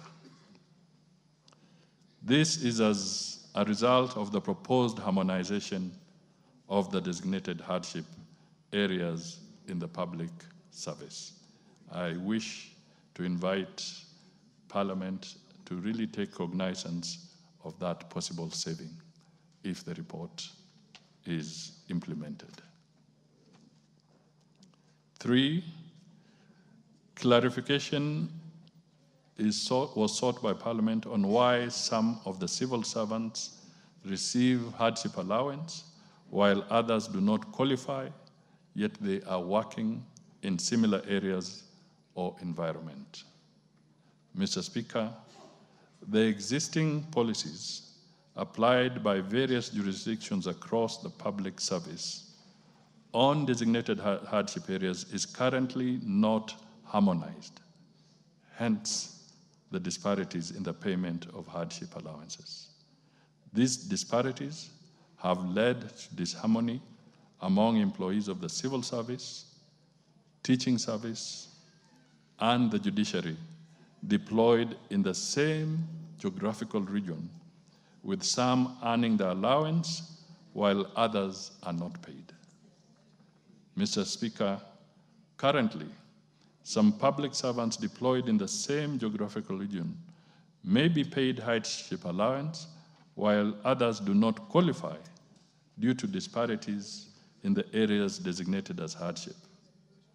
The civil service, county governments, state corporations, as I said earlier, have 16 areas as designated as hardship. Teaching service has 44. The judiciary has 21 hardship areas. So somewhere you can see we dropped the ball in this matter. The steps taken by the government to ensure the criteria used in determining hardship areas in the country is fair to all. This is another demand by Parliament.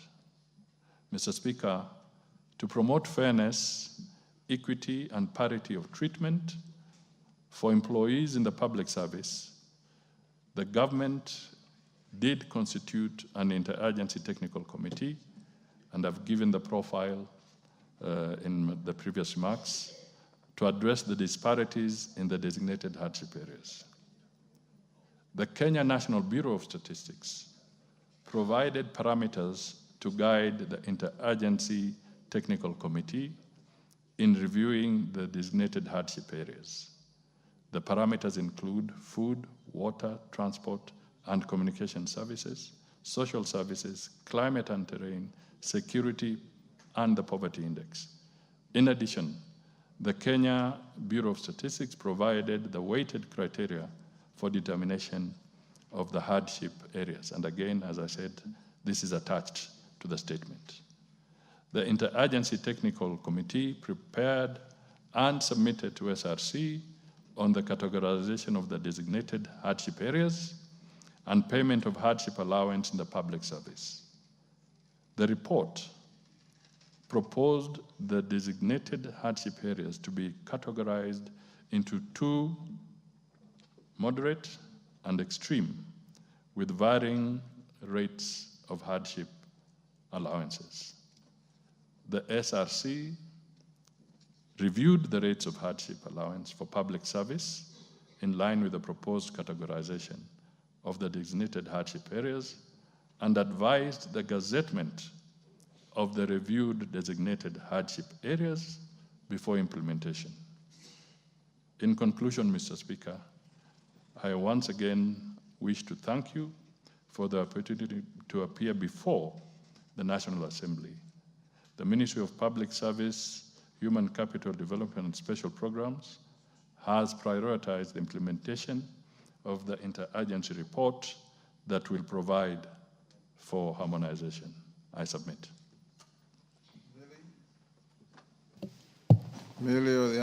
Thank you, Mr. Speaker. I want to thank the CS for giving a very detailed response that also gives a historical background. Mr. Speaker, just like Honorable Jared Okello's constituency that has parts marked as hardship, also my constituency has parts that are marked as hardship area. I know Honorable Jared Okello's is mainly from flooding, mine is mainly from transport and communication. Mr. Speaker, you remember I was telling you in the House business that there's a part in my constituency. When you go, you use a boat or a ferry. Then if you manage to go with a car in a ferry, then you use a car up to a point, then you use a motorbike up to a point, then you walk, because there are parts even a motorbike can't go. So if you are talking about people who work there, they become truly hardship areas. I do understand, because part of my constituency is that. But Mr. Speaker, I just want one of the concerns that Honorable Jared Okello had was that when you have parts of your constituency that is marked as hardship and parts that are not, then everybody wants to flood there. How do you ensure that you don't get, for instance, our teachers, that they are all not flooded in one area as hardship? And Mr. Speaker, for myself, I just wanted to ask, because I've listened to the CS very carefully, because this is something that is very dear to me as a representative of Suba North. One that have not had all the criteria that have been mentioned, has not talked about money, what do you call it, like manifestation of disease like tsetse fly. You've talked about climate and all that. And yet a lot of people are not able to go say somewhere like Lambwe Valley because of things like that.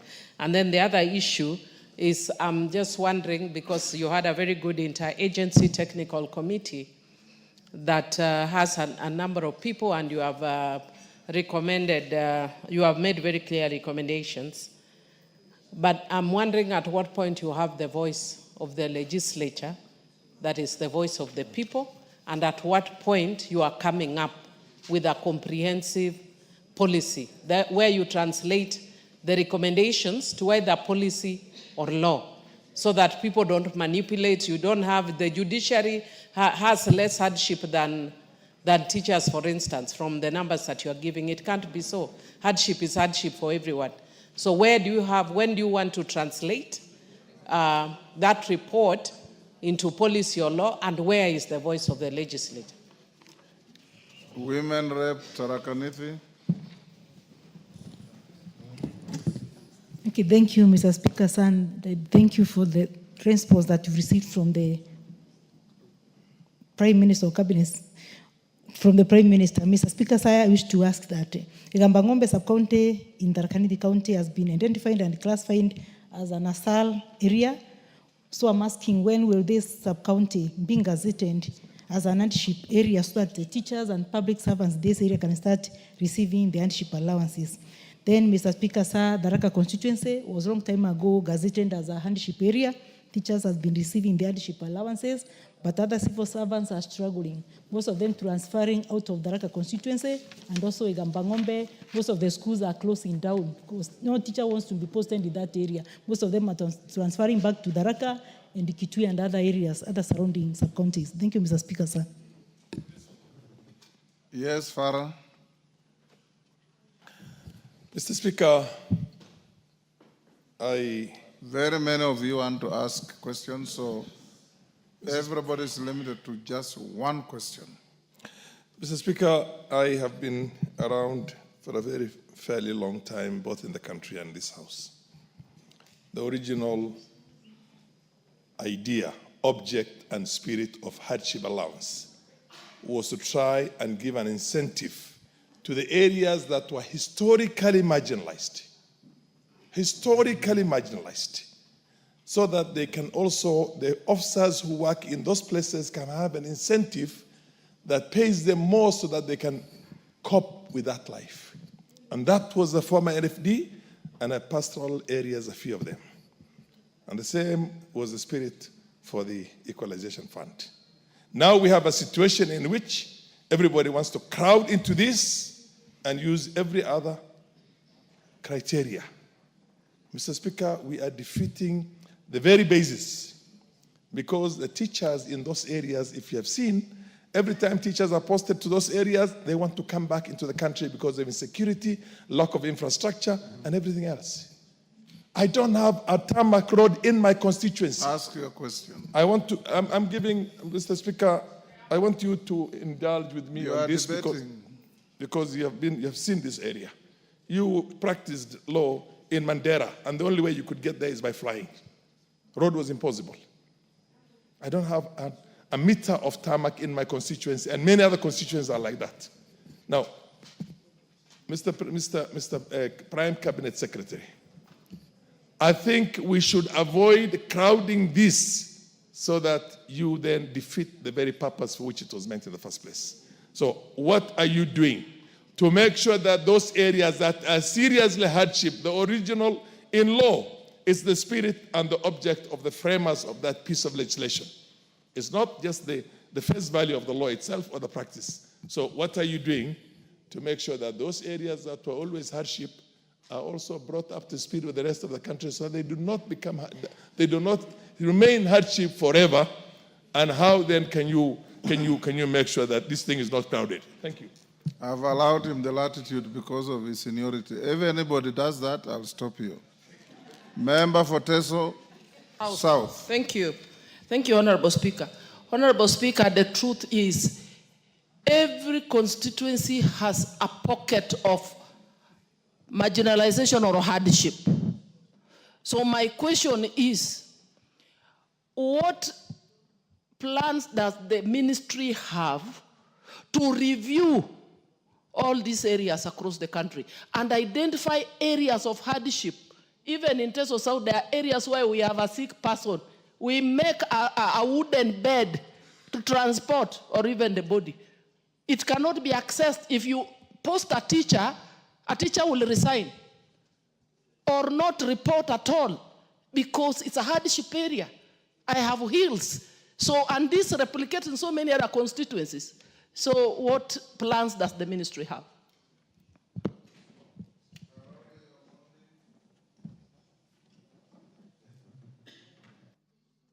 Thank you very much, Honorable Speaker.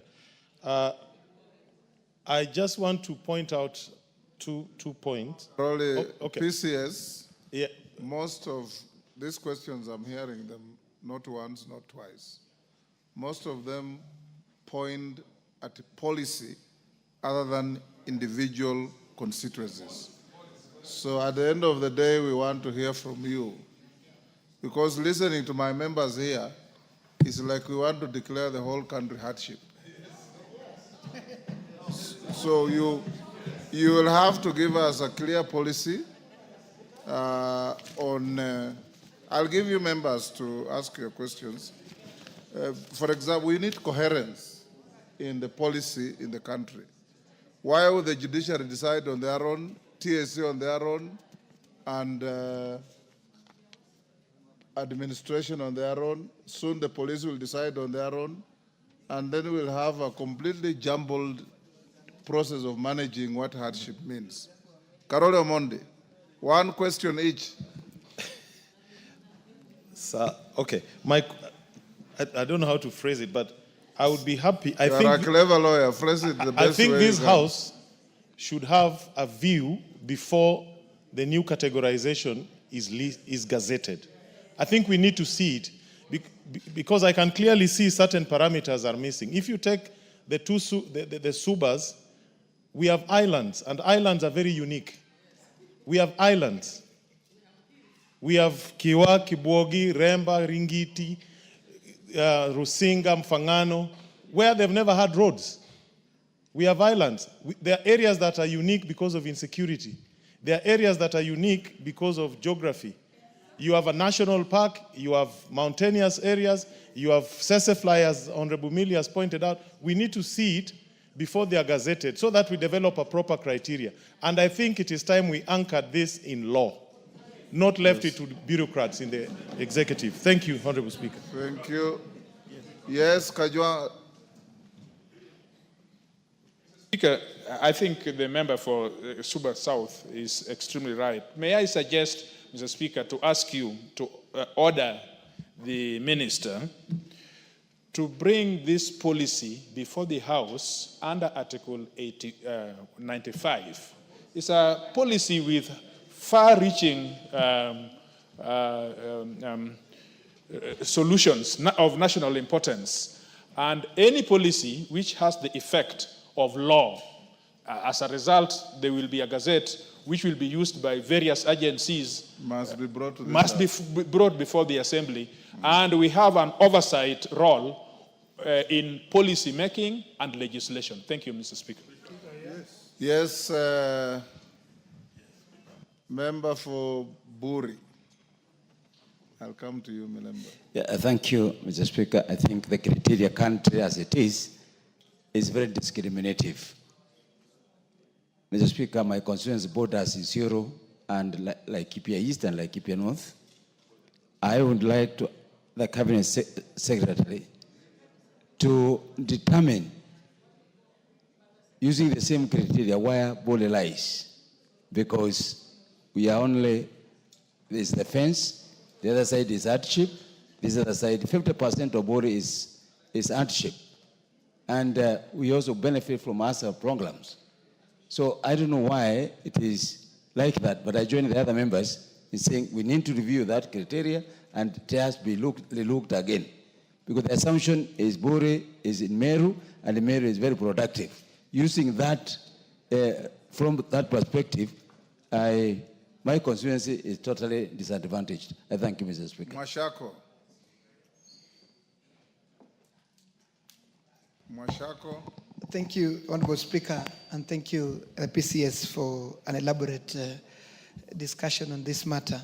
Honorable Speaker, I have two concerns. One is, Honorable PCS is indicating that the report will be tabled to Cabinet before it comes to the House. I want to join my colleagues who are saying, I think it's important we see this document before then. Honorable Speaker, I say this because the interagency committee that is, the PCS is referring to was a product of this House. And it talked about 2019. 2018, Honorable Speaker, and early 2019, the entire Departmental Committee on Education responded to a petition that was done by teachers of Taita Taveta. And they traveled to Taita Taveta. They visited all the hardship areas of my county. That is being Undanyi, one zone in Mwatate, and Taveta constituency. And after deliberations in this House, the House resolved that those areas need to be gazetted as hardship. But by the fact that the report went to Ministry of Education and then Ministry of Interior, it is when now they are, in their wisdom, they agreed to form the interagency committee, which has done a good job. But my challenge has been, Honorable Speaker, from 2021, 2022, when the report was done, it is coming to this House 3 years later. And it is missing out very key things. Honorable Millie has talked about challenges in traveling in his constituency. I'll tell you, he's not mentioned issues around human-wildlife conflict. That is a big issue in where some of us come from. So this must be one of the consideration in the categorization. Honorable Speaker, another thing that is critical is talked about the gazettement of some other areas. I don't know how you can, that can also cause a lot of mayhem in the country. So I want to agree that this report needs to come to the House. Let us see which areas will be gazetted and which have been declassified so that we can have debates and inform this policy. Thank you, Honorable Speaker.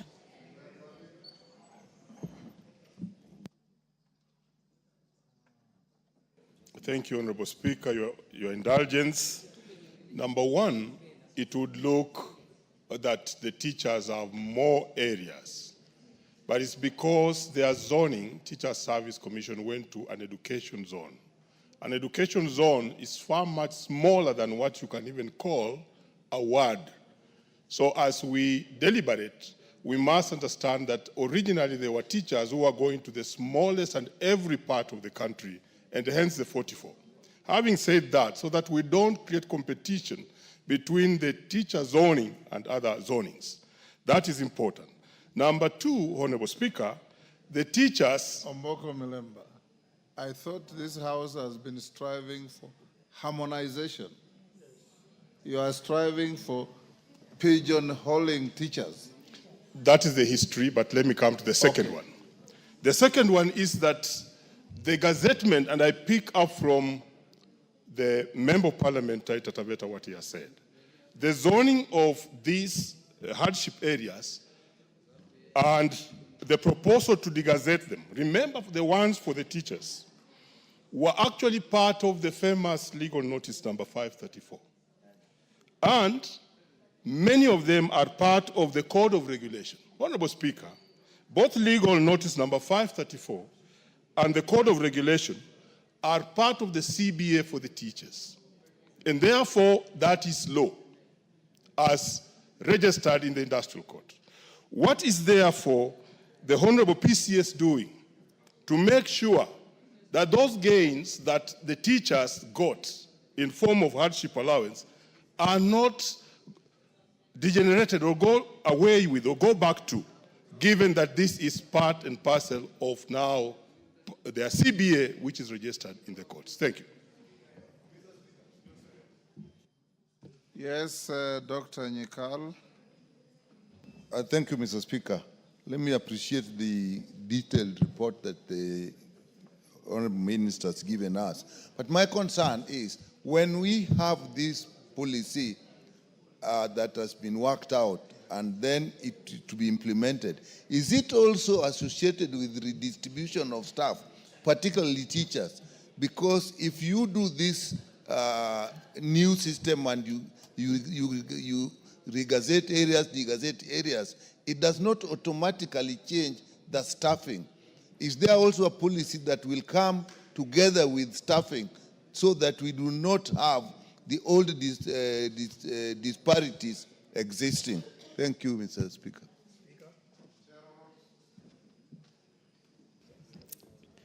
Thank you, Mr. Speaker. I want to thank the Prime Cabinet Secretary for explaining to us and taking time.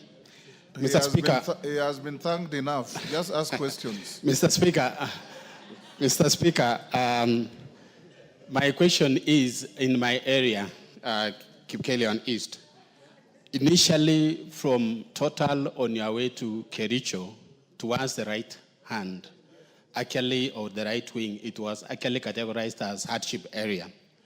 I don't know which method or category they used to remove it, because people in Tenteno area, Mr. Speaker, and also Kibwenge, plus Chepsion, the lower part, Chepcholiet, and Kamaru's area, this is a hardship. Sure. Okay, thank you, Honorable Speaker. Mheshimiwa Speaker, my question is, when you go to Narok, some of the constituencies, the teachers are getting hardship allowance. Hardship allowance. On this other side, they don't get. And listening to the Prime Cabinet Secretary, Mr. Speaker, sir, he has indicated the factors that they use to categorize places that earn hardship allowance. Mine is, when you go to Narok North is hard hit in terms of transportation, infrastructure.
Communication, like weather or hardship at the hard climate.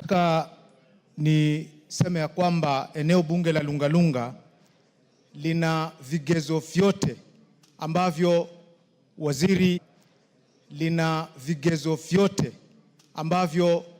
waziri amevitamka ili kwamba walimu na wafanyikazi wapate hizi pesa za ziada. Kama ni maeneo kama Mkwiro, Wasini, ni visiwa ambavyo wafanyikazi wanahitajika kuvuka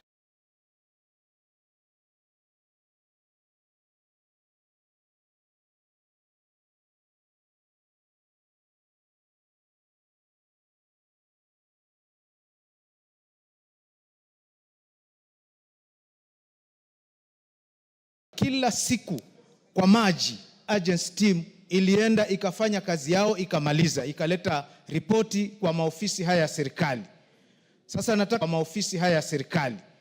Sasa nataka niulize Mheshimiwa Waziri Mkuu, kama hilo jina linastahili, ni lini ambapo watu wa Lungalunga, waalimu na wafanyikazi watapata haki yao, kwa sababu maeneo kama vile Kinango wanapata na vigezo ni hivyo hivyo? Asante Mheshimiwa Spika.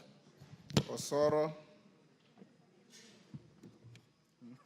Thank you very much, Honorable Speaker. Honorable Speaker, listening to the presentation. PCS, I'm giving many members because it's almost the same thing.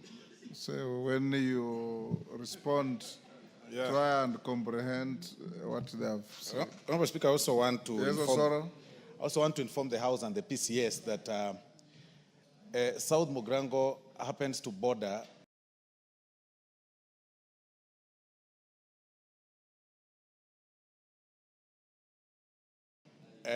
Migori. About a month ago, we had clashes between the border people who live within there, and our schools were closed for about 3 weeks or so. In fact, teachers can hardly, when teachers get transfers to that area, Honorable Speaker, they always look for transfers to other places.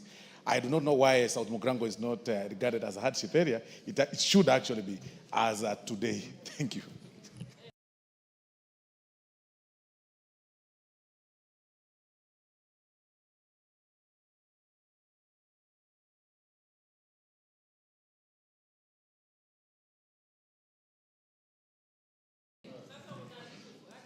Yes. Devolution has caused urbanization in Nairobi to be congested. I mean, the fact that we've got so many informal settlements, insecurity is high. But what I'd like to recommend is that as we review and expand the criteria for hardship allowances,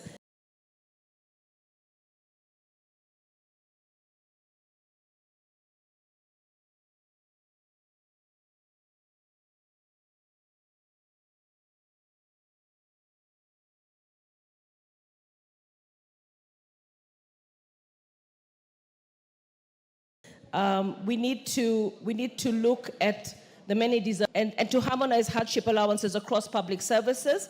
And this reform will ensure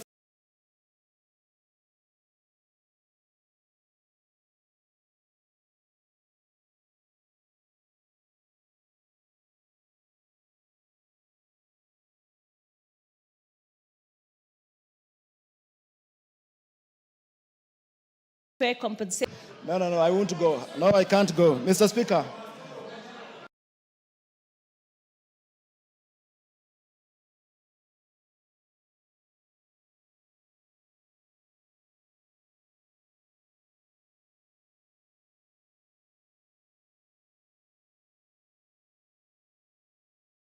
Mr. Speaker, protect me from Osoro.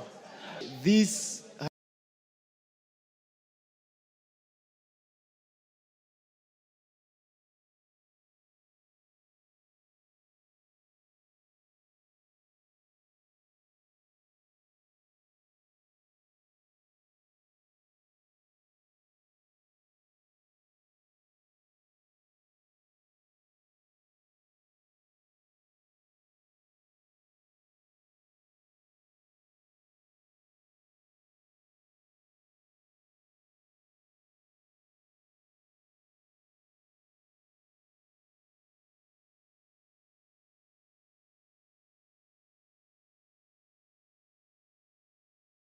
hardship areas, Mr. Speaker, has categorized is the task force. The government will be making a saving, which means there's going to be a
county requires to be gazetted as an ASAL area is met by Elgeyo Marakwet County, Mr. Speaker.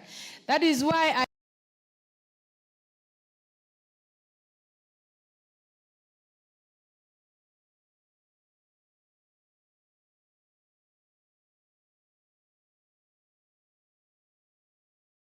make endless county, Mr. Speaker.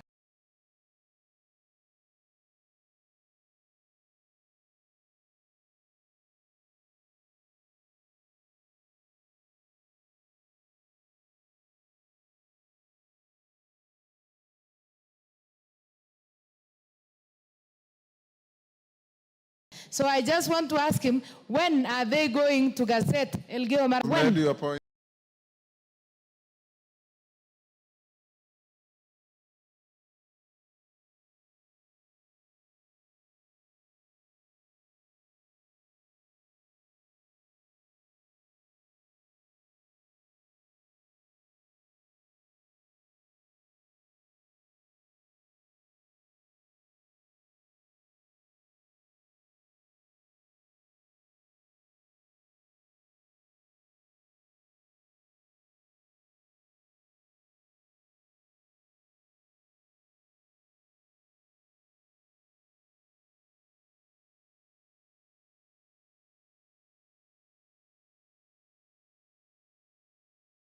Honorable members, then... Mr. Speaker, you have literally summarized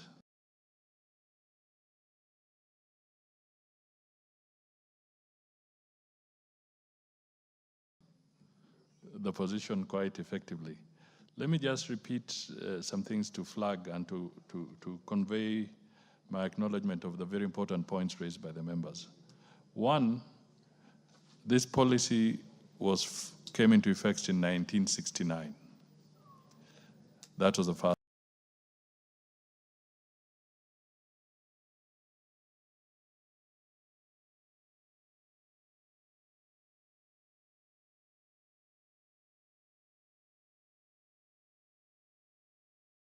Time. Then, because perhaps there was no cohesion or interaction, the chief registrar of the judiciary then gazetted, or at least released a circular to designate 21 areas as hardship areas. And then, separately again, the Ministry of Education then gazetted a separate item for the teachers, I think in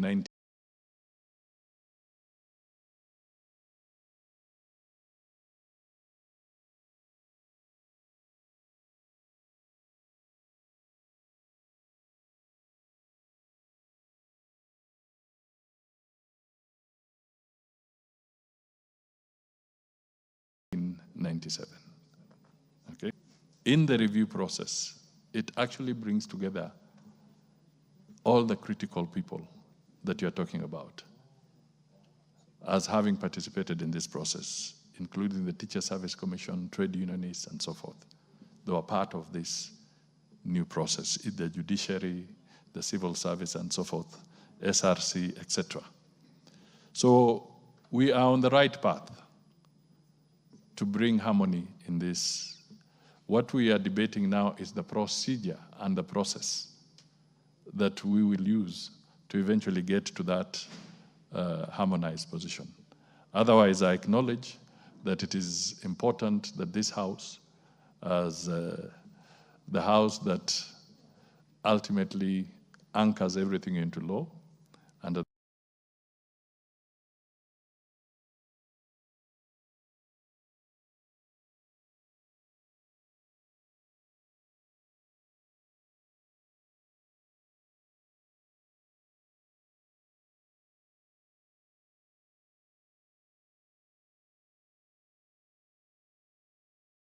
the same time brought out here, when they look at the weighted document, an appendix I put to the question, And I hope once it's shared out widely, they will notice. It's been circulated. It's been circulated.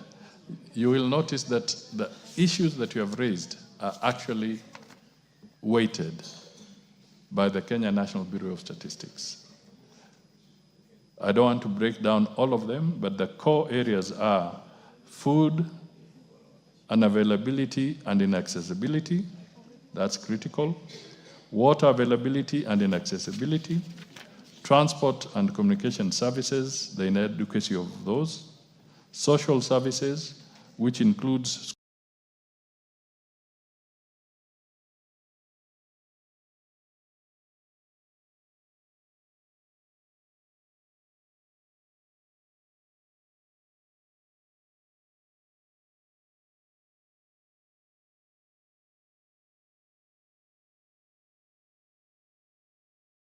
schools, hospitals, etc. Those are criteria that have been documented. So, Mr. Speaker, I wish to propose as follows, because even the budget document that has just been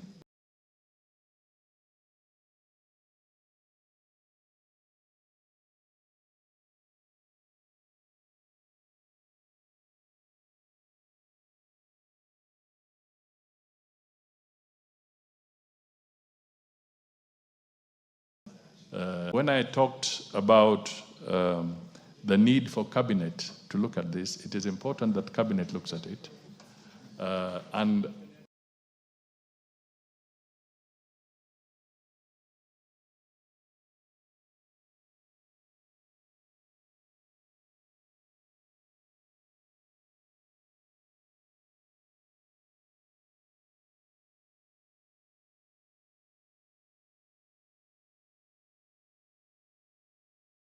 I am fully aligned to the idea. Avoid is people getting freebies.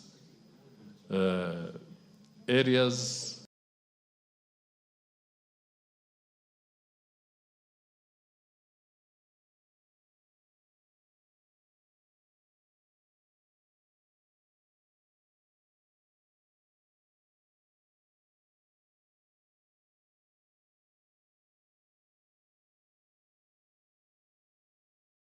that operate in a given area, they have now graduated from hardship areas to actually very well developed areas. They cannot continue to draw from that fund or that opportunity.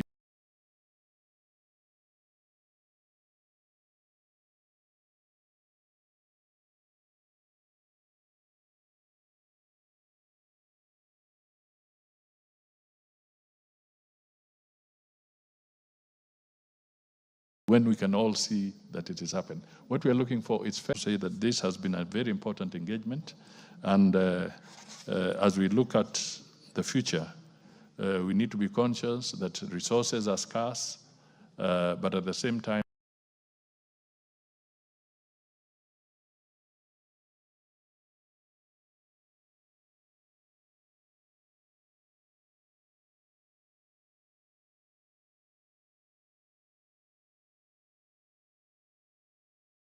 the resources that... Thank you, Mr. Speaker, and I just want to thank the Prime Cabinet Secretary for that short but very good response. Actually, it's covered the core concerns that members have.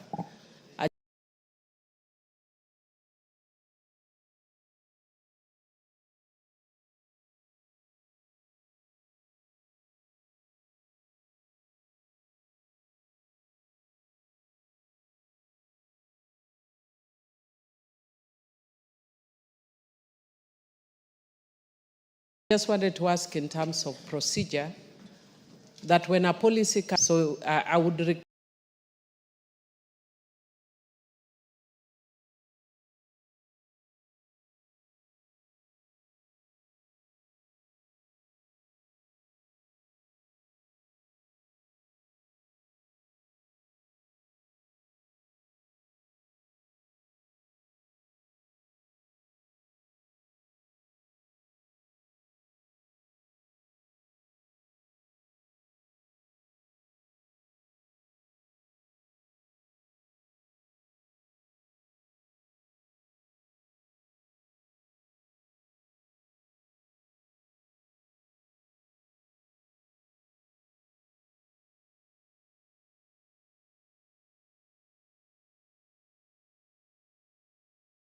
request that we consider having quiet consultations. Exactly. PCS, what time other ministers under your supervision concerned? Public service, education, and others, Attorney General for the Judiciary. I can conduct a Kamkunji. And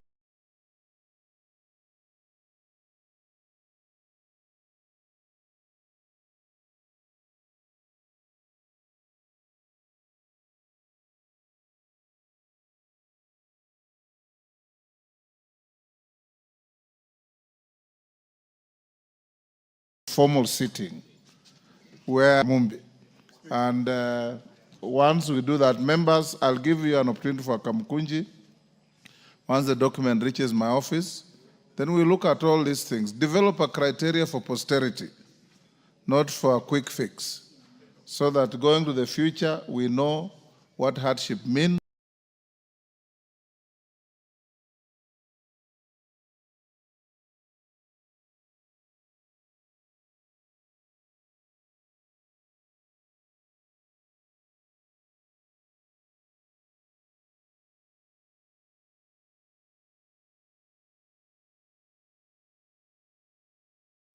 Who benefits. So we'll release the minister. Yes, Omboko, what is it? There's another CS waiting. 1 minute, and it's very good to have great lawyers in Parliament like me.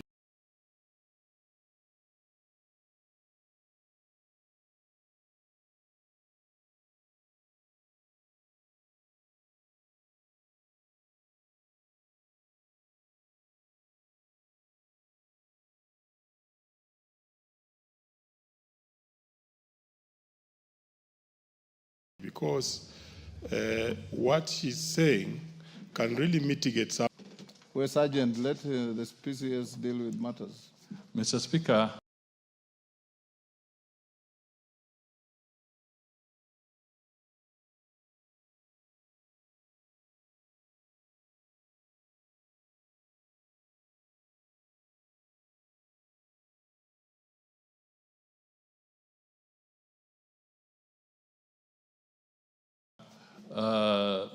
let me suggest that had an opportunity to. We'll have as wide a consultations as we can, so that whatever we agree to can serve the country without upheavals for another 2-3 decades or so. That's yes.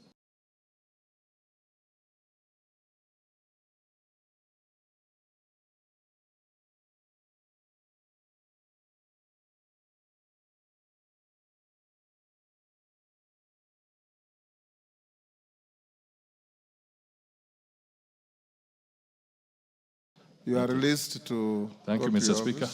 Number 5 for the majority leader to lay some important.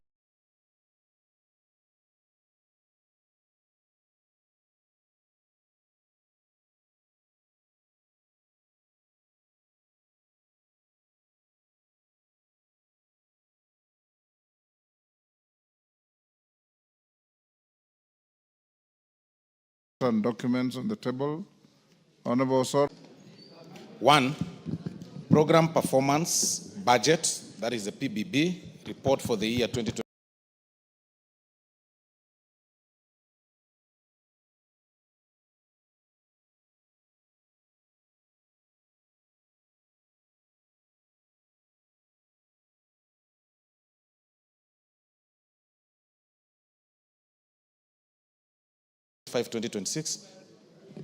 Estimates of recurrent and development estimates and loans for the year 2025-2026, financial statements of the year for the year 2025-2026, and annex of estimate of revenue and expenditure for state corporations. I beg to lay, Honorable Speaker. Thank you, Majority Leader. Honorable members, we'll now go to the issue of RMLF as raised by the member for Bumula yesterday. And we have the Chair, Roads and Infrastructure.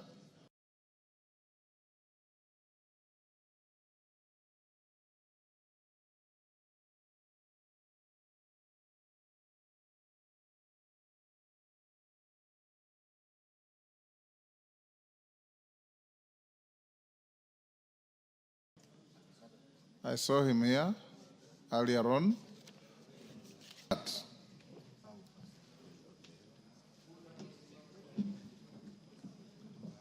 30 minutes.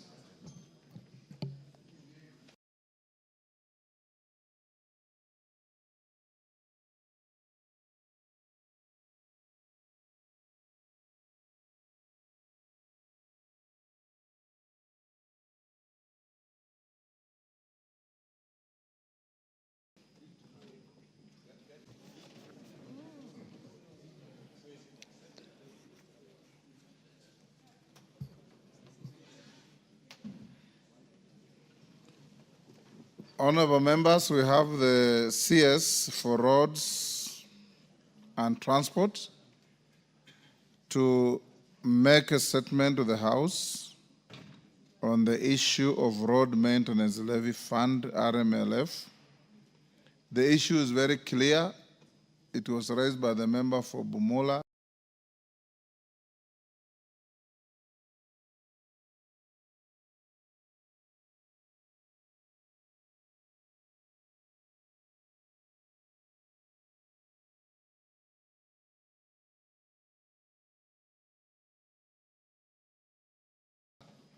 Many members have been raising along the way to have a first go. Then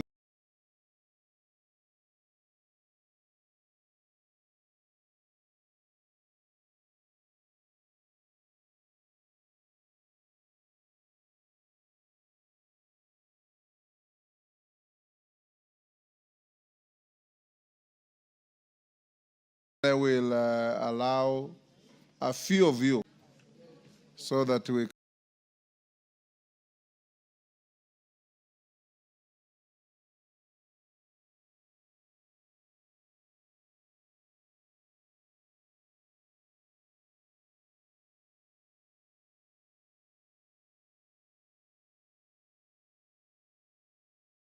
can have this matter behind us. That's good.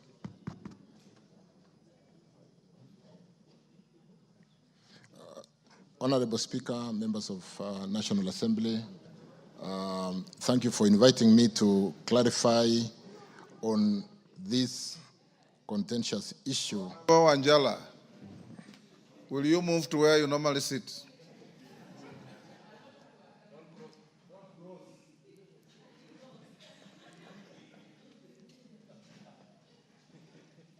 Well done.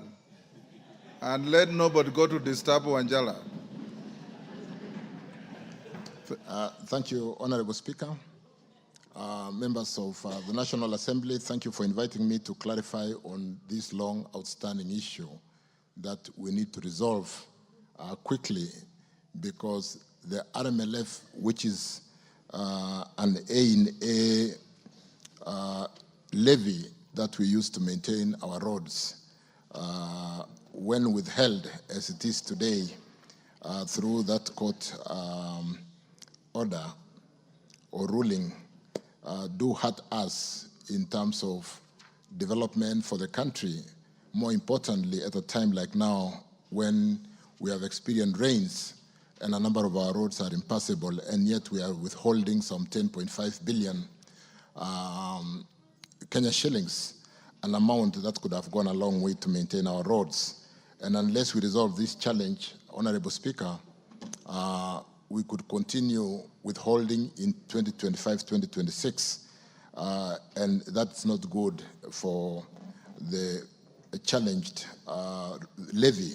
And therefore, Speaker, allow me to give a brief overview of the situation on the RMLF and where we are today on the amount that is being withheld due to the High Court ruling in Nairobi case number HCC HRPET E423 of 2024, which issued an interim conservatory order on 19th August 2024, directing the Kenya Roads Board to freeze and withhold RMLF funds collected in the year 2024 to the extent of 10,522,000,000 211,858 and to be allocated to county government, to be withheld.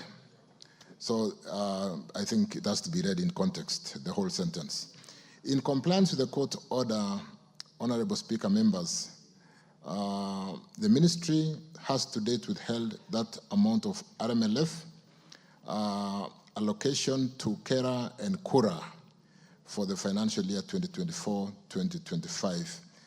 And the amount today withheld on account of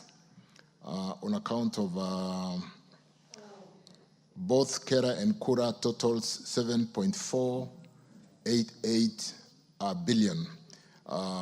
It is 7,488,061,224 Kenya shillings. The amount withheld on account, that's the total amount. The amount withheld on account of KERA is 5.37 billion, and the account withheld on account of KURA is 2.51 billion Kenya shillings, a total of 7.89 billion. Of course, it will build up because RMLF is collected on monthly basis or even twice, 3 times every month, because we collect from every cargo of petroleum products that dock into Mombasa. And today we have collected we have withheld 7.89. And as we progress towards the end of the year, we expect to withhold the 10.5 billion that I just mentioned, that the order has been, the conservatory order has been given. Honorable Member Speaker, the ministry shall release the withheld funds upon determination of the petition before the High Court, but we've proposed, honorable members, to walk through an alternative mediation mechanism so that we can unlock this challenge and get this money to work for us, because at the moment we are working for the money, because the money is sitting there and we are doing so much work to bring in the money instead of really allowing the money to work for us.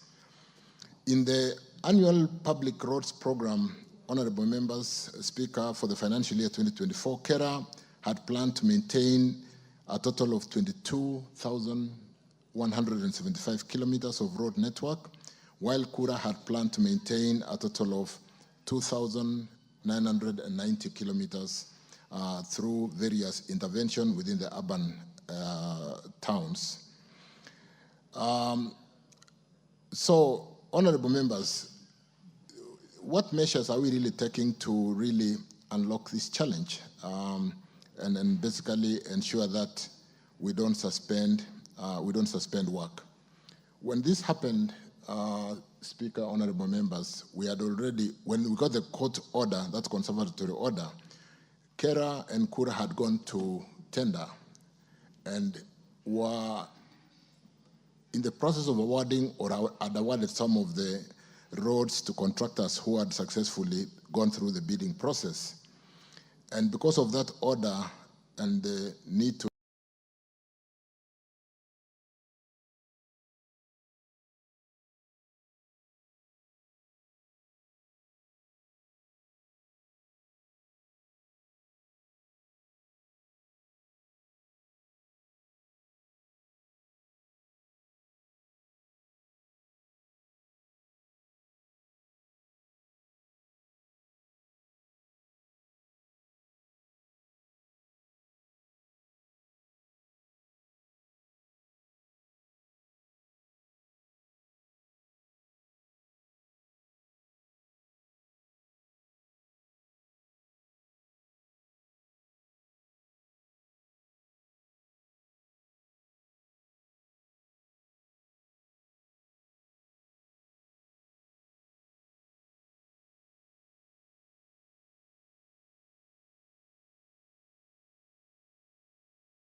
and that's why I talked to Multia.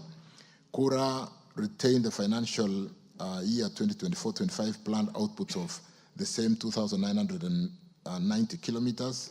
However, to accommodate the deficit, the road works were contracted, like I said, as multi-year projects to be financed partially in the current financial year 24-25 and the financial year 25-26.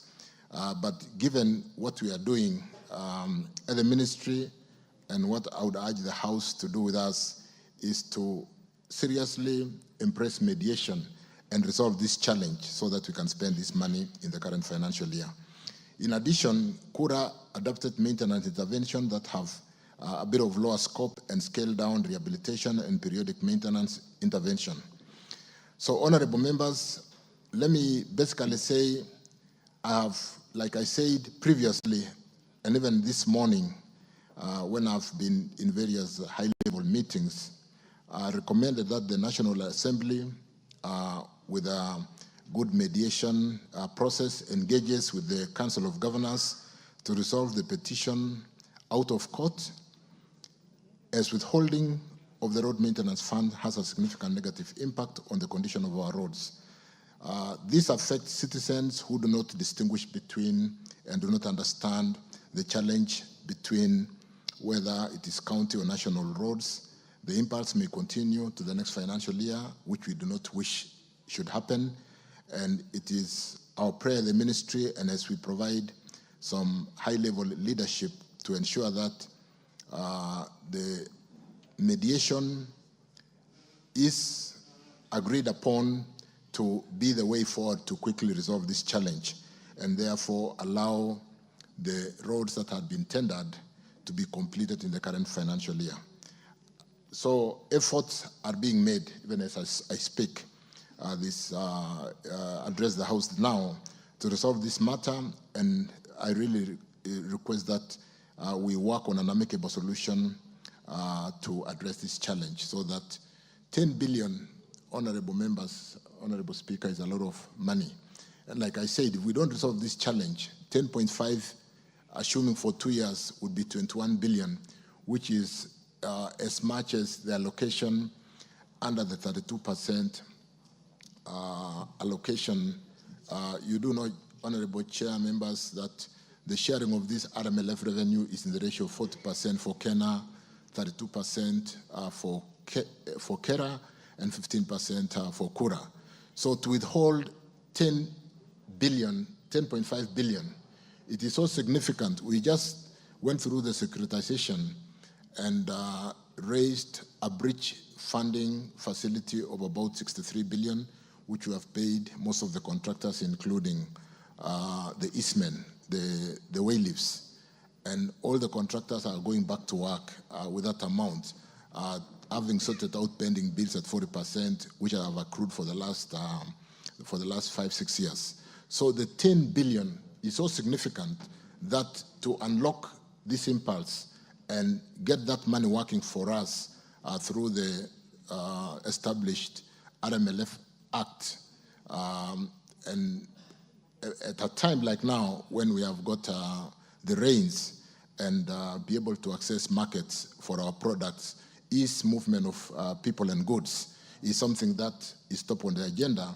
And I would like to confirm to this parliament this afternoon that I'll provide, from where I sit, I'll provide leadership to ensure that this mediation is handled at that level that will yield positive results so that we can get the money back to where it ought to be, and for that money to work for us and the people of Kenya. I thank you, Speaker and honorable members. Thank you.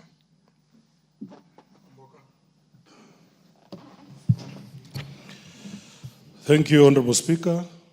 That you allowed to invite the minister here, who is also my friend. Bwana Minister, most of the things you've said are the things we know. All that information, these members have it. A few questions for you. The court said you withhold 10.5 billion from RML. it did not say you get it from Kera.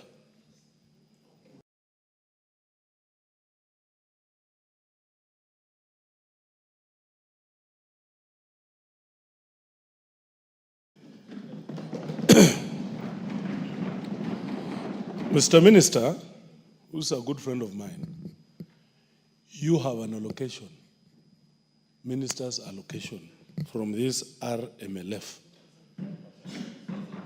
which is 10%. In the spirit of caring, okay, we have KWS, which has, Kenha, which has the biggest chunk. In the spirit of being a good driver of the ministry, and knowing the impact of Kera roads in this country, why didn't you get this 10.5 from your allocation and Kena, so that you let the Kera money continue operating? Bwana Minister, you know that it's a rainy season.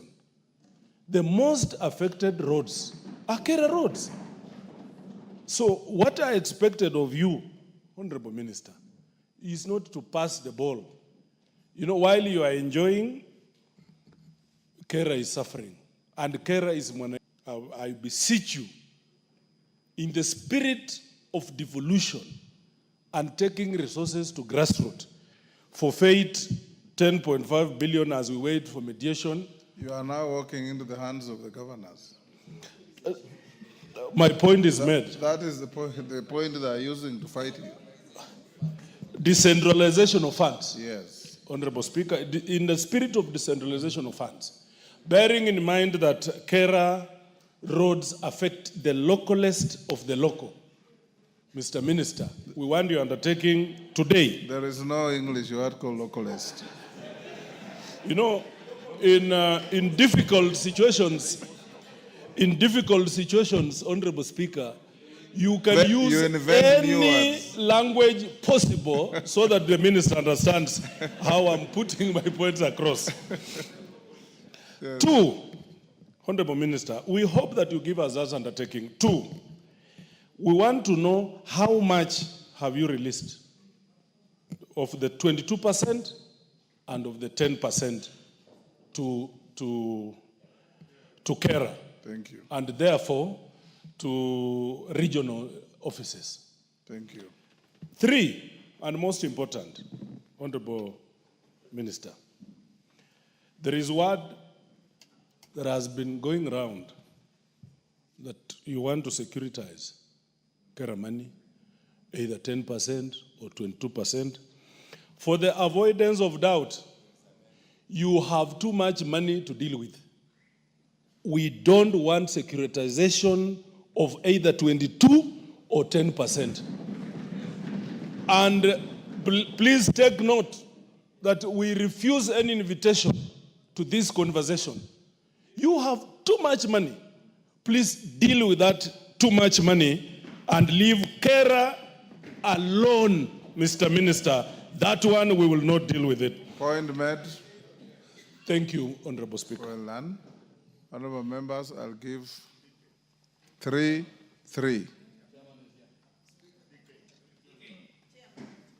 DK, you are the trade unionist. Thank you, Honorable Speaker, and thank you for honorable members on my side for agitating for that. At least I make my comments on it. Honorable Speaker, first I would like to say thank you to Waziri for having come so that you can be able to shed light on this very important national issue. Currently, it is raining. The 22% and the 10% of the Kera money are so local that as we are going for recess, it is something that this House has said that today we need a solution. I know, Waziri, you are a man of statistics, a man of data, and a man who is strategic. Stop praising the minister. Ask him a question. No, I'm coming there. I'm building. But ask him a question. What I'm asking is, Speaker, I have to build so that I find. So what I'm asking is, the 10.6. You have actually said the mechanical way in which it has been initiated by the courts.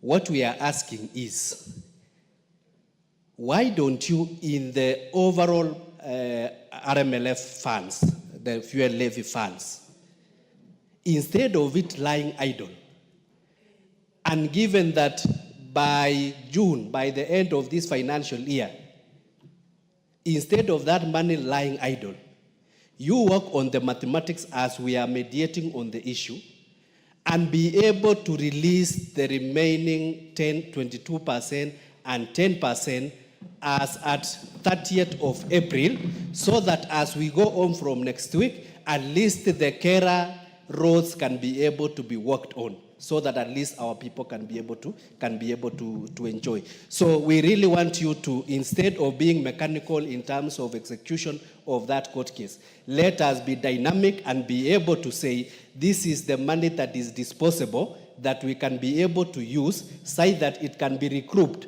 in case of the worst when it gets to 30th of June. And I want to assure you, Waziri, there is no money that can go to the counties without passing this house. This is the only house that appropriate funds. And there is no court in Kenya that can pretend that they can allocate money to any agency, to any devolved units, without passing the National Assembly. So it is very important that even if what is agreed, finally it has to come to this house.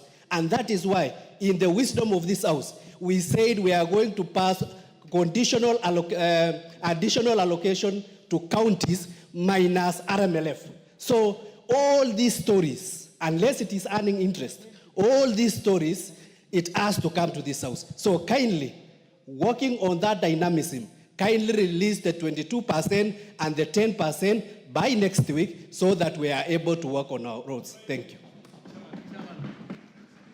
Mawade. Thank you, Mr. Speaker. Mr. Speaker, I just want to beseech and encourage the CES that there is a formula that can be a win-win formula. Without going into the details, Mr. CS, as recommended by one of my colleagues, you can find a way to still release 22% and the 10% from the fuel levy fund from other sources, but not necessarily Kera. That way we can repair all these roads that have been affected by the rain. Mr. Speaker, in the ongoing communication and negotiation, I am sure we can find a win-win situation where they can, the CES can release the funds back to us, and the governors can sign a consent to release the funds back to us, and the parliament leadership is aware of the formula, and with your guidance, Bwana CS, I am sure these funds will be released to us as soon as possible. We are urging you to please release these funds to 22% and 10% back to the members, please. Yes, member from Meru at the back. Yes. Honorable. Thank you, Mr. Speaker. I'm Honorable Karido, the MP Egembe Central. Egembe Central, I've been to your place. Yes, yes. Thank you, Mr. Speaker. Yes. And you're welcome back again to Egembe Central. Mr. Speaker, thank you for giving me this opportunity. I want to encourage and to make it clear to the CS. I think most of us are not new in this country, and we are moving around our counties every day, and we have seen what Kera has done. There is no other fund, especially on roads, which is doing what Kera has done, touching every common person, and even the inner roads that goes to the rural areas, which are dependent upon by our people for survival, in ferrying their products and even for movements. Therefore, I encourage the CS to move with the fast and make sure that our 22 and 10% funds remains intact, and they are relayed to the counties, to the general managers for the Kera, so that they come to our constituencies. Because right now, after these rains, most of our areas are impassable, especially in my area of Wigembe Central. There are two sub-counties, and one sub-county is completely unconnected. Without Kera funds to repair those roads, they will remain in Komikunakando. They cannot move out from their areas to the towns, and therefore I encourage the Speaker, the CS, to release those funds so that our people can survive. Thank you, Mr. Speaker.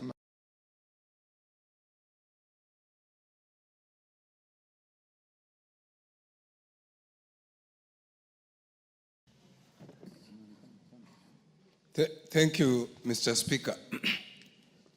CS, listening to you, other than lamenting and encouraging mediation, I've not seen a solution to the collapsed roads in Lugari constituency.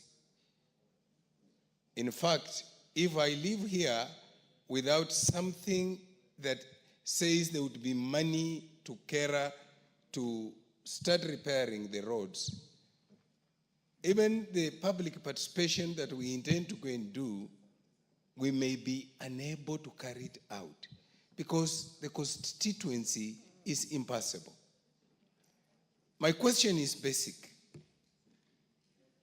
When you have a basket or a granary and you are requested that we want some bags of maize from that granary, and the granary has paddocks, you want 10 bags from 100 bags. Why do you decide to pick 10 bags from the elder son and leave the 10 bags of the middle son or the young son? Secondly, I would really like to know from UCS, if you have traveled across this country,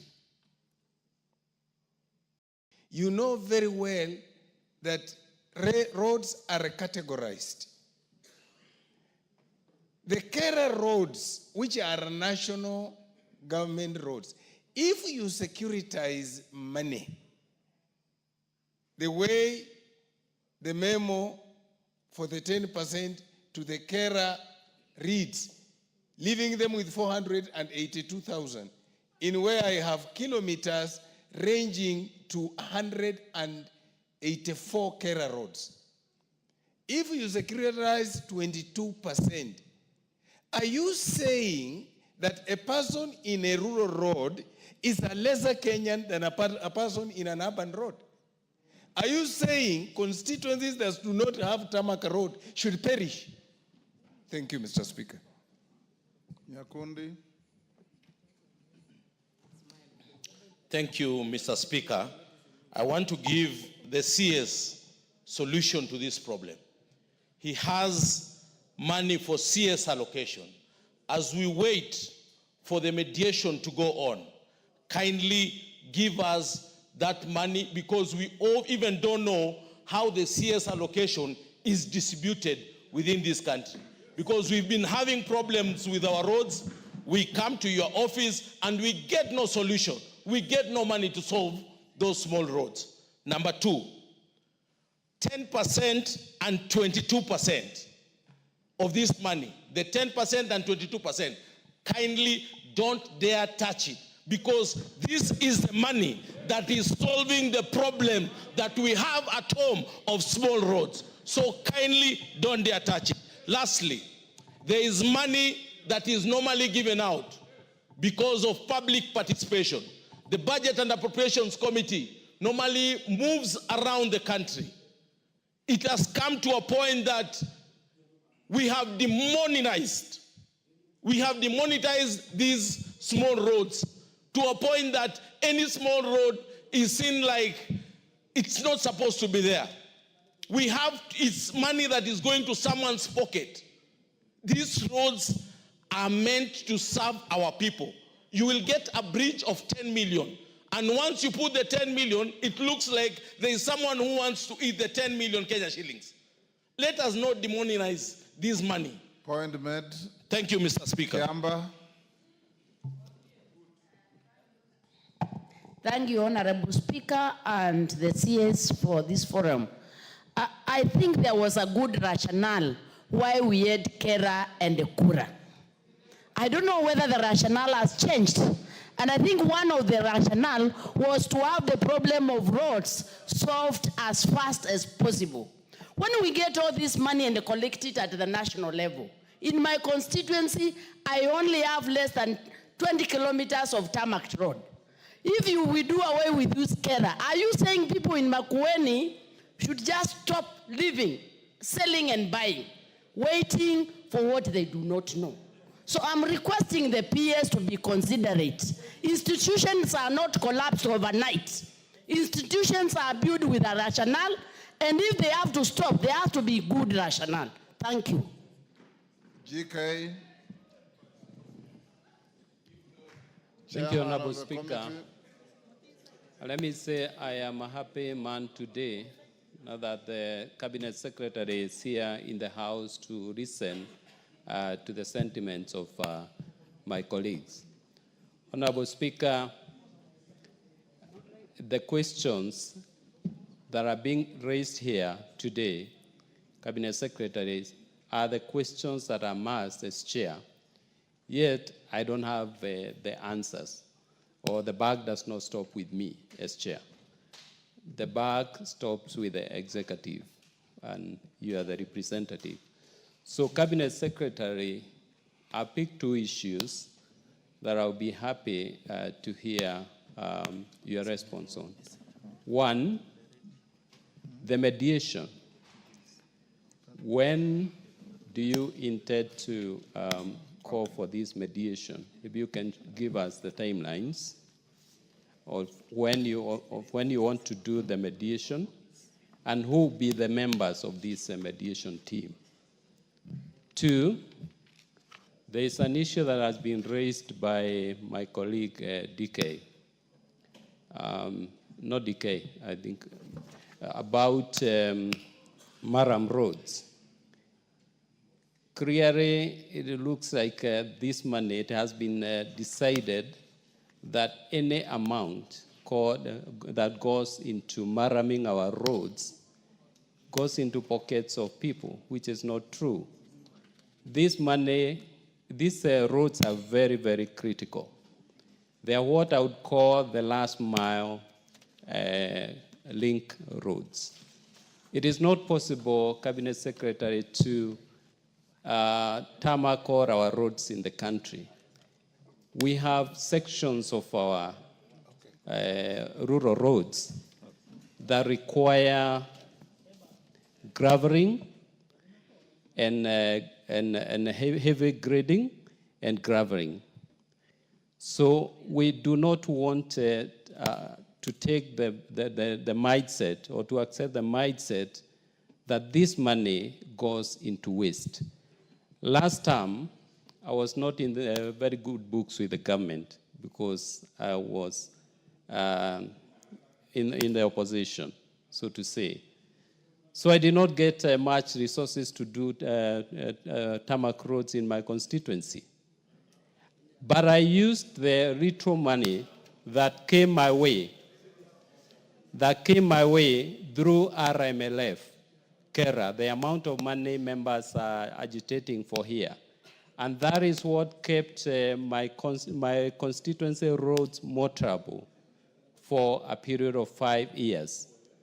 Even if that road would only last for 7 or 10 years, it is very helpful to the people who who live in the rural areas. And therefore, Cabinet Secretary, and you know you have my full support Please do not take that direction of refusing to give resources for Maram roads. Thank you. CS, can you respond to those? Members, I allocated 30 minutes. We have gone over by 2 minutes. Let the CS respond. Thank you. Almost all the issues are the same. Yes. Thank you, Speaker. Thank you, honorable members. Let me start with Honorable Jack Wamboka Wanami. I think the question raised as regarding the criteria used in withholding the 10.5 was basically, you'll recall, members, that between 2016 and 2021, the Kura and Kera part of the RMLF money was being administered and managed by the county governments. And it just came back during that 2021 when that decision was made to bring back that money because of certain administrative concerns at the time. And so the Kena money, or rather RMLF portion of 40%, has never been devolved to the county government. So the merit that we did employ and the contest by the county government was more on what they felt was within the ambit of the Schedule 4 of the Constitution in defining the national and the county roads. So basically that is what we employed to withhold the percentage in the proportions of 15% of 47%, because the 32% of Kera and the 15% of Kura adds up to 47. So we employed a formula of withholding a portion of 15 out of 47 and 32 out of 47 in that ratio. But members, I am more positive in seeking to resolve this issue amicably, because as much as it impacts on the members of parliament, it's a challenge which is impacting on all of us as Kenyans. And therefore we need to resolve this issue like today, tomorrow, at the soonest. Because like I said, Honorable Speaker, that 10.5 billion is a lot of money.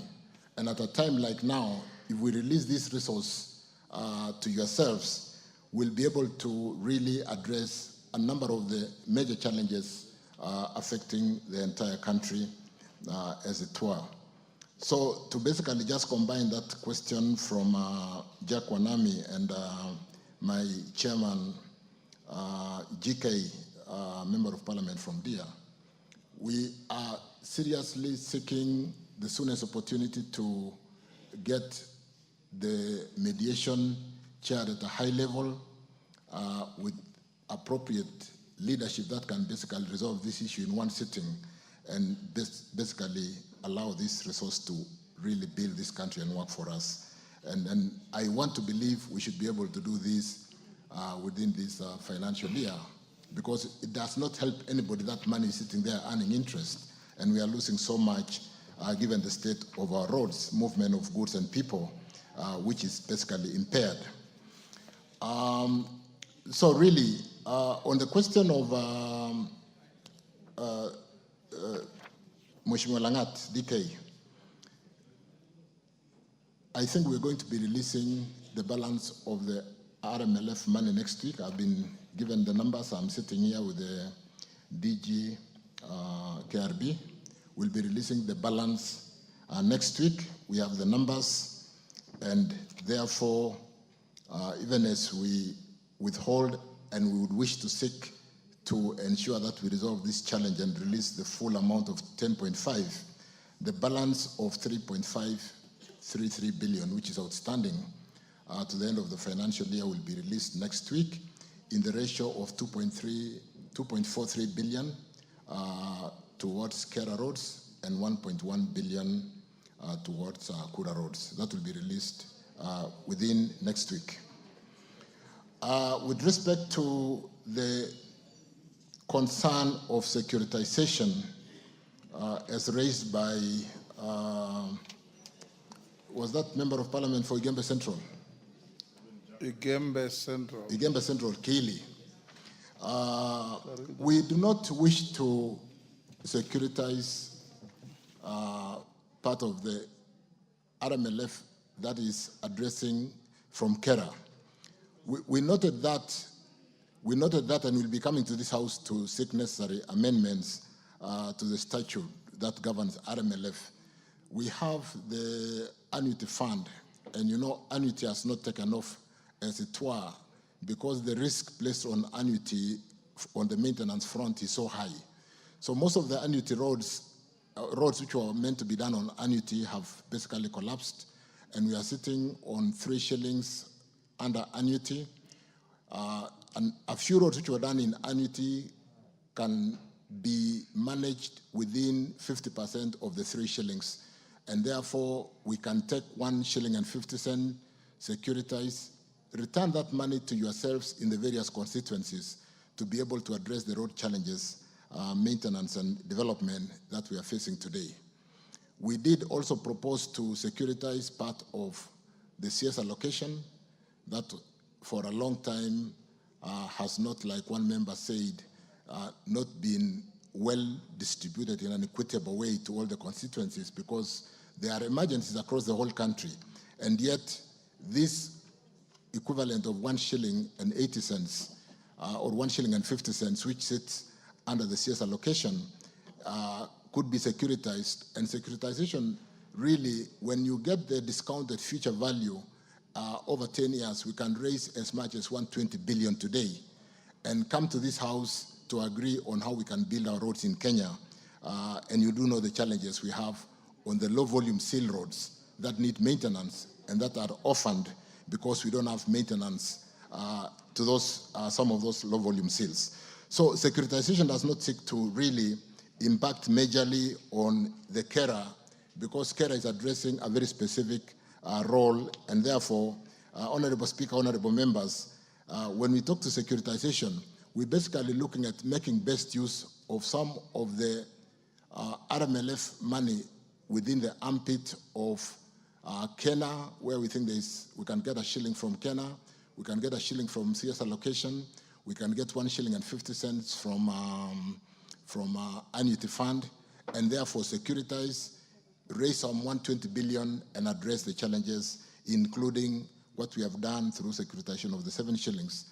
That raises 175, and like I said, 63 billion, which has already come, honorable members, has returned the bridge facility of the 63 of the 175 has made all the contractors to go back to work. So if there is any stranded road or due to a bending bill in any part of the country today, I would like to take up that and ensure the contractor resumes work because we have paid them on account of securitization for the bending bills, and therefore we should be able to get them to complete and continue with some of those projects.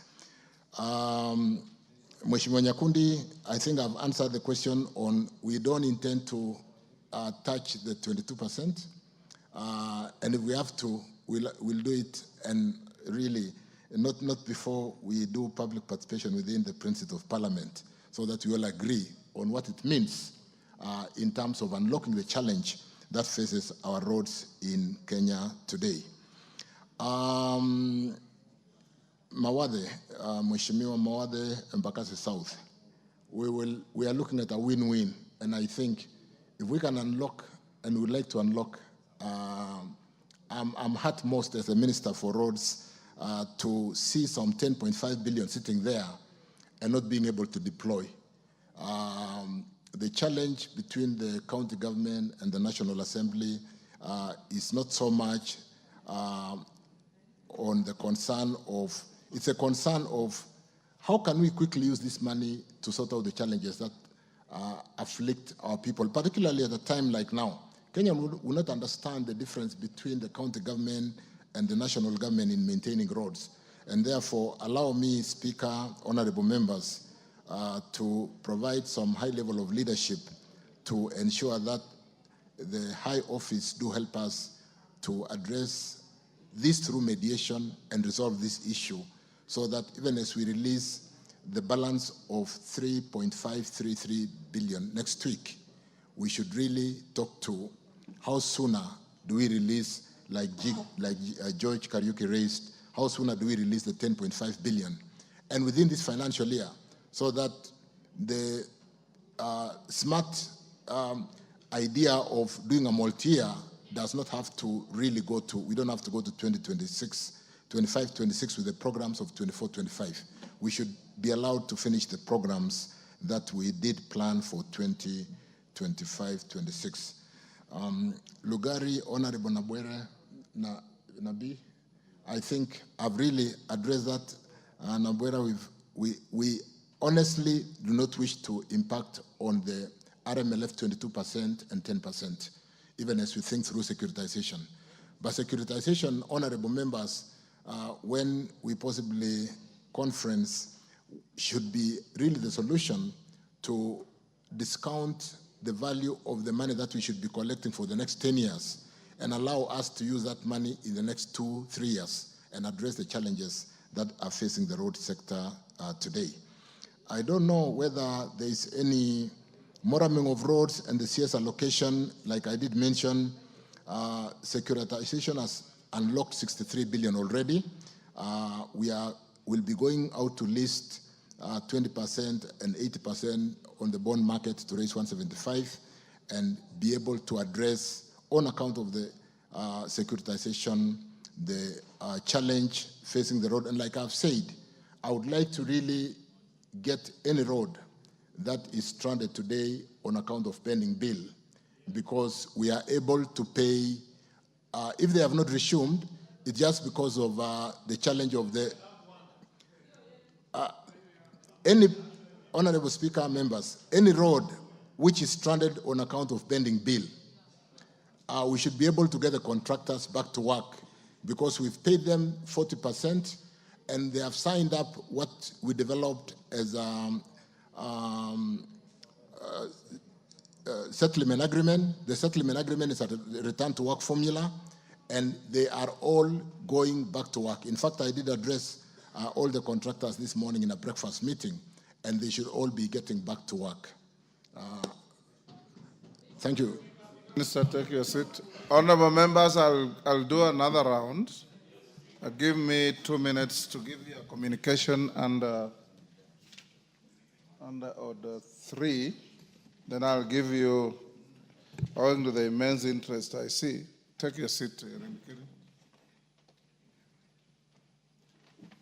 Honorable members, I have a message from the President as a referral of 2 bills to the National Assembly.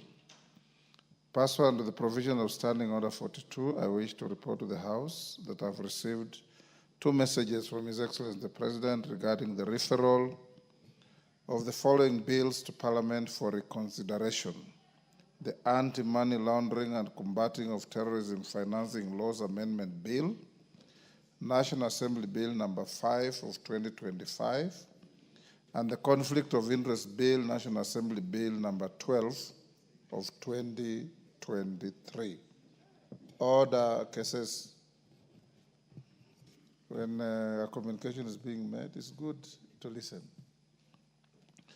Honorable members, in the first message, His Excellency the President conveys that pursuant to Article 115(1)(b) of the Constitution, he has considered the Anti-Money Laundering and Combating of Terrorism Financing Laws Amendment Bill, National Assembly Bill number 5 of 2025, and referred it back to the National Assembly for reconsideration, expressing reservations concerning the bill.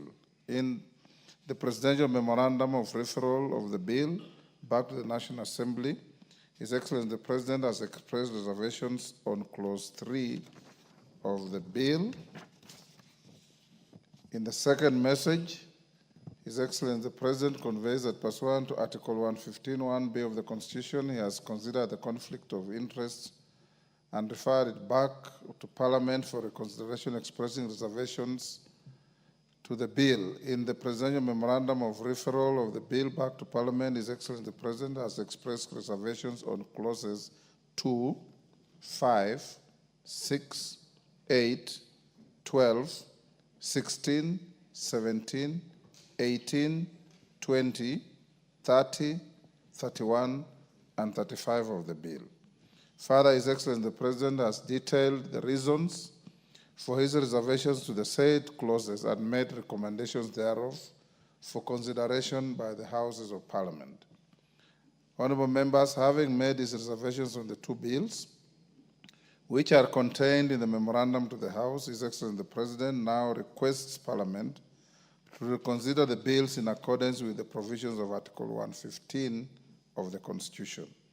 Honourable members, you may recall that this House passed the Anti-Money Laundering and Combating of Terrorism Financing Laws Amendment Bill, National Assembly Bill number 5 of 2025, on 16th April 2025, following which I presented the bill to His Excellency the President for assent in accordance with the provisions of Article 113 of the Constitution.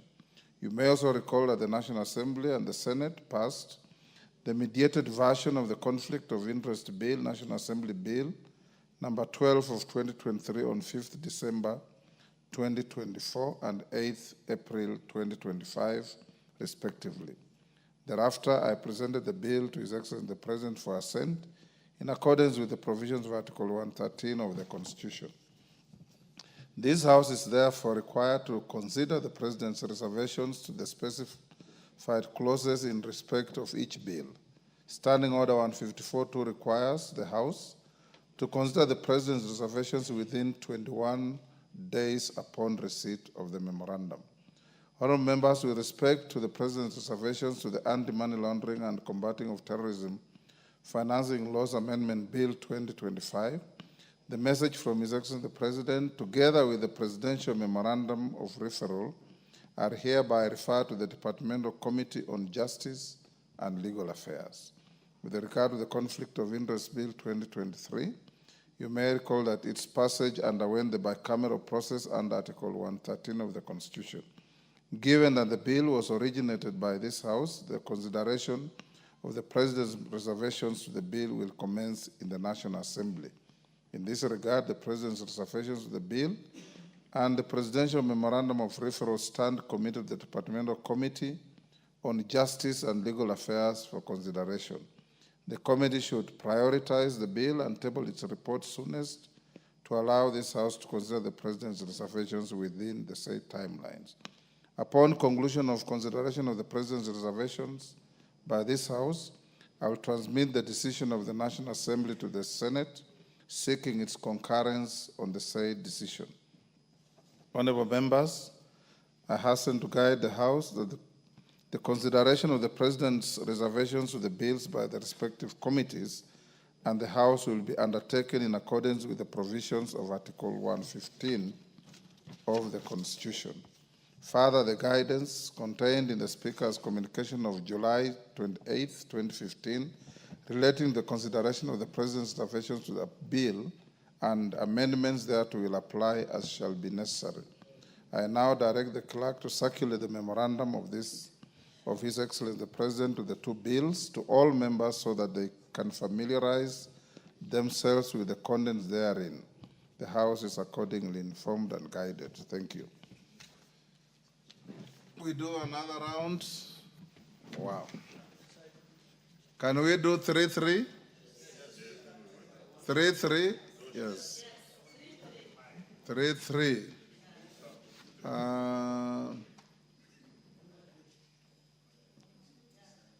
Who do I take? Who do I leave? Mele Odhiambo. Mele Odhiambo. Women's Non-MP, you are all MPs. We are all MPs. Thank you, Mr. Speaker. Try and take a minute or two each. Thank you, Mr. Speaker. I'll take less. Very good. And we are all MPs.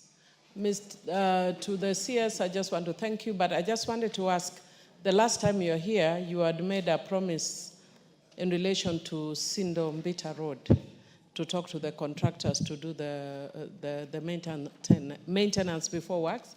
And you have actually just indicated that you've released funds. And we know that that is not one of the things that has been done. And I'm sure Honorable Karoli is going to raise the same issue. Can you please clarify what the position is?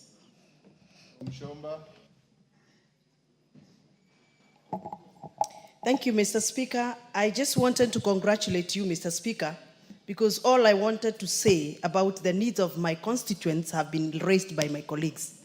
I wanted to tell you, Mr. Speaker, finally... Then resume your seat. No, Mr. Speaker. Allow me to submit because you have given me 1 minute. Mr. Speaker, with all due respect, finally you have brought back central role of making decisions concerning monies that concerns our people as a central role back to the Parliament. And it is good that the executive now have to realize that Parliament has a role to play for any decisions to be made before they make implementations of the budgets that we make here. Thank you, Mr. Speaker.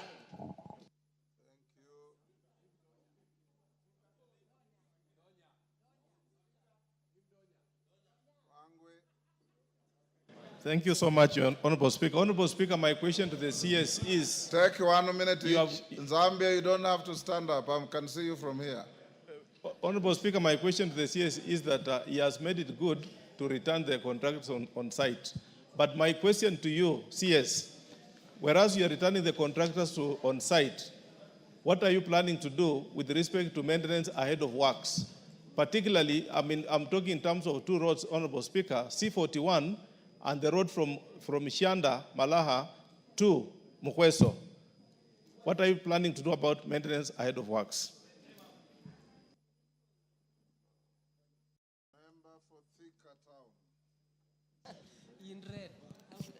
Thank you, Honorable Speaker. Honorable Speaker, I would like to, the Waziri has 1 minute. 1 minute each. Yeah. I'll consider an additional. Waziri has said all the contractors are back. Honorable Speaker, in my constituency, I have not seen any contractor back, and I know they are pending bills in Thika. But also I wanted to add, in 22 and 10%, Waziri, that one is a no-no. We are not going to discuss 22% and 10%. It stays the same way it's supposed to be. Thank you. Yes, the Speaker doesn't need any help. Yes, I'll give to Ngogoyo. 1 minute. Yeah, thank you, Mr. Speaker. On one straight issue, Mr. CS, naturally, KERA operates with work plans. Are there any contrary instructions from you or from KERA instructing the Constituency Roads Committee to prepare for work plans that are less from the monies that naturally would have been planned for? And I'm asking this so that I know whether there is a direct communication from you or from the DG for KERA on different instructions to the Constituency Roads Committee on the amount of monies that they are going to plan for in the next financial year. Because naturally, at such a point, there are always instructions. Are there any instructions that you have issued or the DG for KERA contrary to what has always been planned for in every financial year? Member for Keio South. Mr. Speaker, thank you. You have 1 minute. Thank you, Mr. Speaker. There is a question which the CS has not answered. The money for RMLF belongs to 4 institutions. 1, KERA. 2, KENA. 3, KURA. 4, KWS. No, KFS don't get. If you read the 3rd schedule of Kenya Road Sport Act, it gives the 4. Now, the case in court gave a ruling that you set aside 10 billion.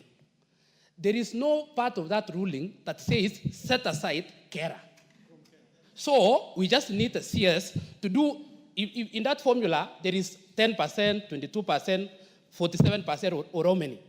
Now, why, when you are told to set aside 10 billion, you just target what belongs equitably to the constituency? Point made. Zambia. And avoid jumping up. Thank you, Honorable Speaker, for the opportunity. Thank you, Honorable Speaker. in this house, if you are not careful, you may not get time to express yourself. Honorable Speaker, I have heard the CS express himself to us. Honorable Speaker, before the CS leaves here, because I understand right now, whatever we have in every constituency is 17 million out of 42.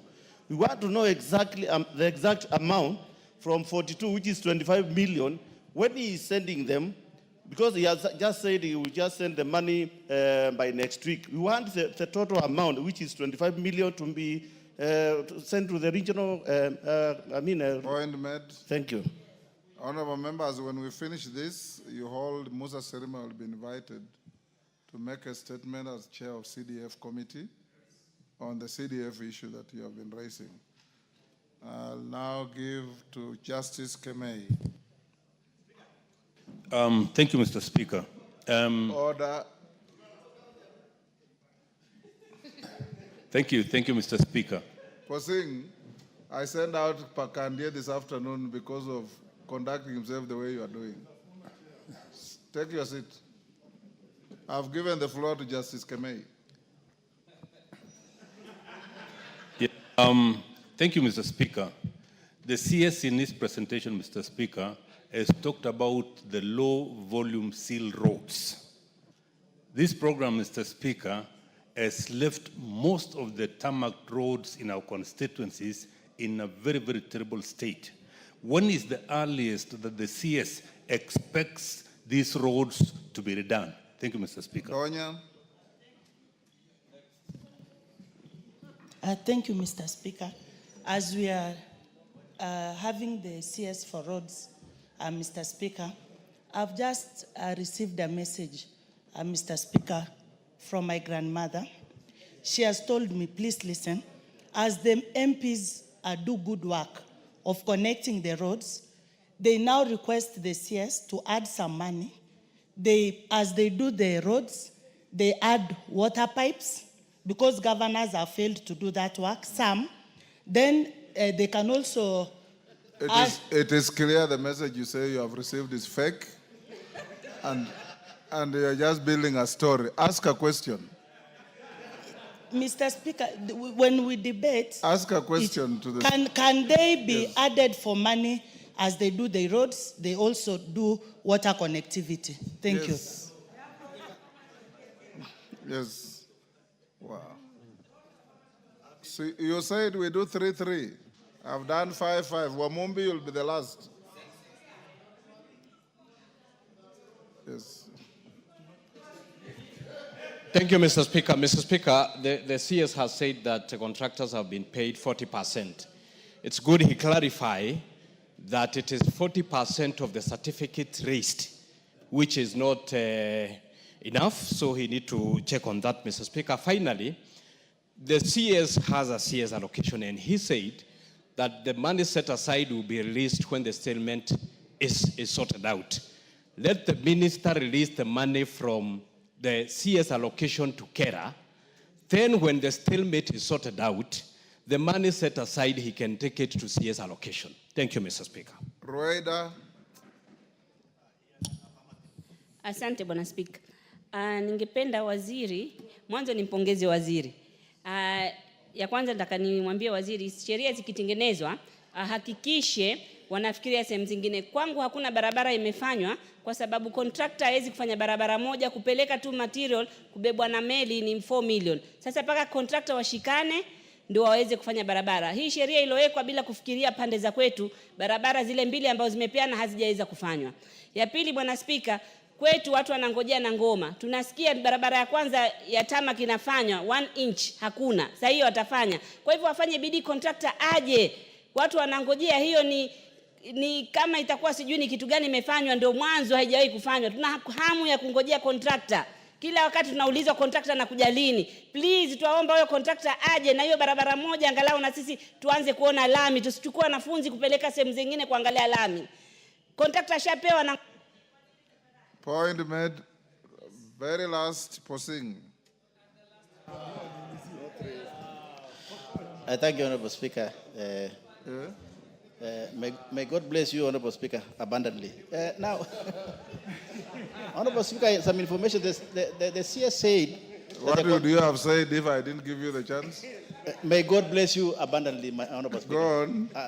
And the God of Rome, may God of Rome bless you. Yes. Honorable Speaker, the CS said that the contractors are either on the way or they are on the ground. I want to inform him that there's no contractor that has come back in the entire West Pokot County. No one. So maybe he would take this opportunity to tell us that he's back on this road, he's back on this road, he's back on this road. Otherwise, West Pokot is zero. Point made. CS. Members, you agreed to 3-3. Let's hear the...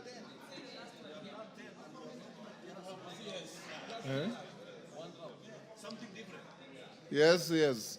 You can see the level of interest. Thank you, Honorable Speaker. The issue of maintenance before work, Honorable Millie Odhiambo, is something we've taken up, I've taken up, and where there is a road like in Peter Sindo, traversing your constituency, we really have given instructions to contractors to do maintenance ahead of works. As the road construction is going on, economic activities don't stop. So if that has not happened for this particular road and any other road, I would encourage the members to basically send me a small message, and I will ensure that maintenance is first done to ensure roads are motorable, so that as they do the major work, our citizens are able to use those roads. I think that's the same question as raised by, it seems to be a big concern raised by Anangwe, and therefore I'll take up, let me get information at a more individual level on roads that we really need to do maintenance ahead of work so that the roads are motorable even as we do the major construction. For Thika Town, Alice, I don't know whether we are saying we should not discuss and resolve the impulse on the RMLF, because what we are basically saying is let's not discuss the 22%. And the 22%, we have got a conservatory court order. Are we saying we don't do the mediation? Do I get clear instruction from Parliament not to go that route and we leave it to go through the court? Or can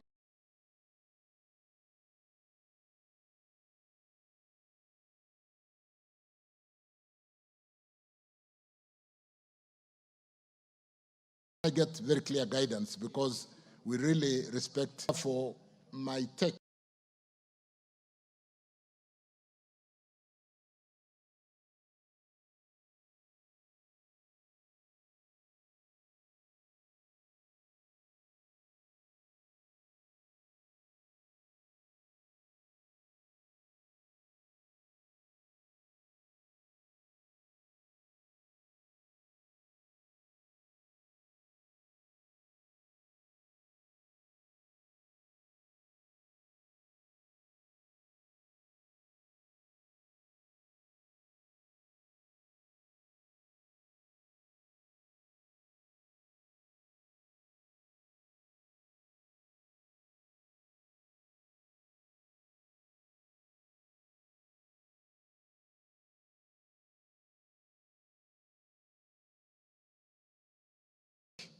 Because the challenge of, particularly at a time like now, from who?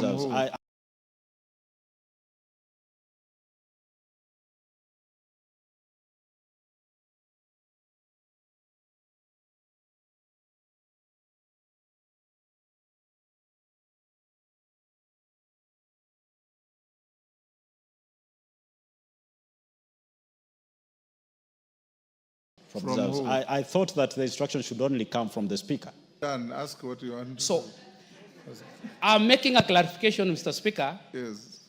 That what Mheshimiwa Alice from Thika meant was that they should not securitize the 22% and the 10%.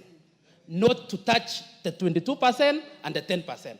But for what is ongoing in the mediation, that is allowed to continue. Thank you, Mr. Speaker. Minister.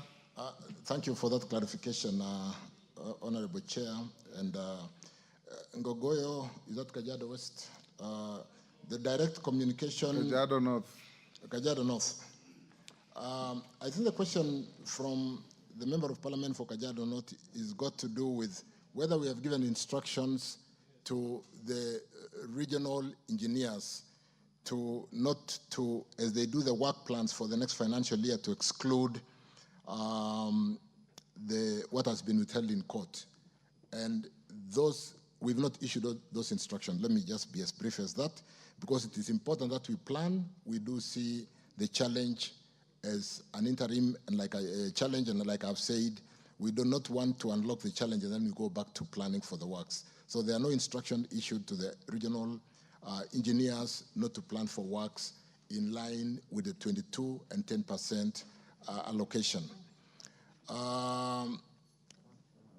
Keyo South, Banakimayo, I don't remember what the question was. It was a contest of, I didn't record the question properly, but let me finish first with Zambia. When are we? Kimayo asked that under the schedule, the money is for Kera, Kura, Kenha, and thank you. KWS. Thank you, Honorable Speaker.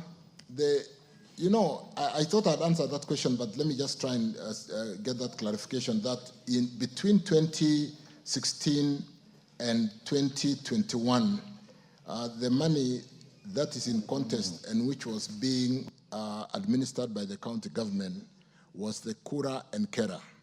So what seemed to be in contest was what was taken away from the county government, which was the Kura and the Kera amounts. Because you'll recall, if you go back historically, between 2016 and 2021, these amounts were being administered by the county government.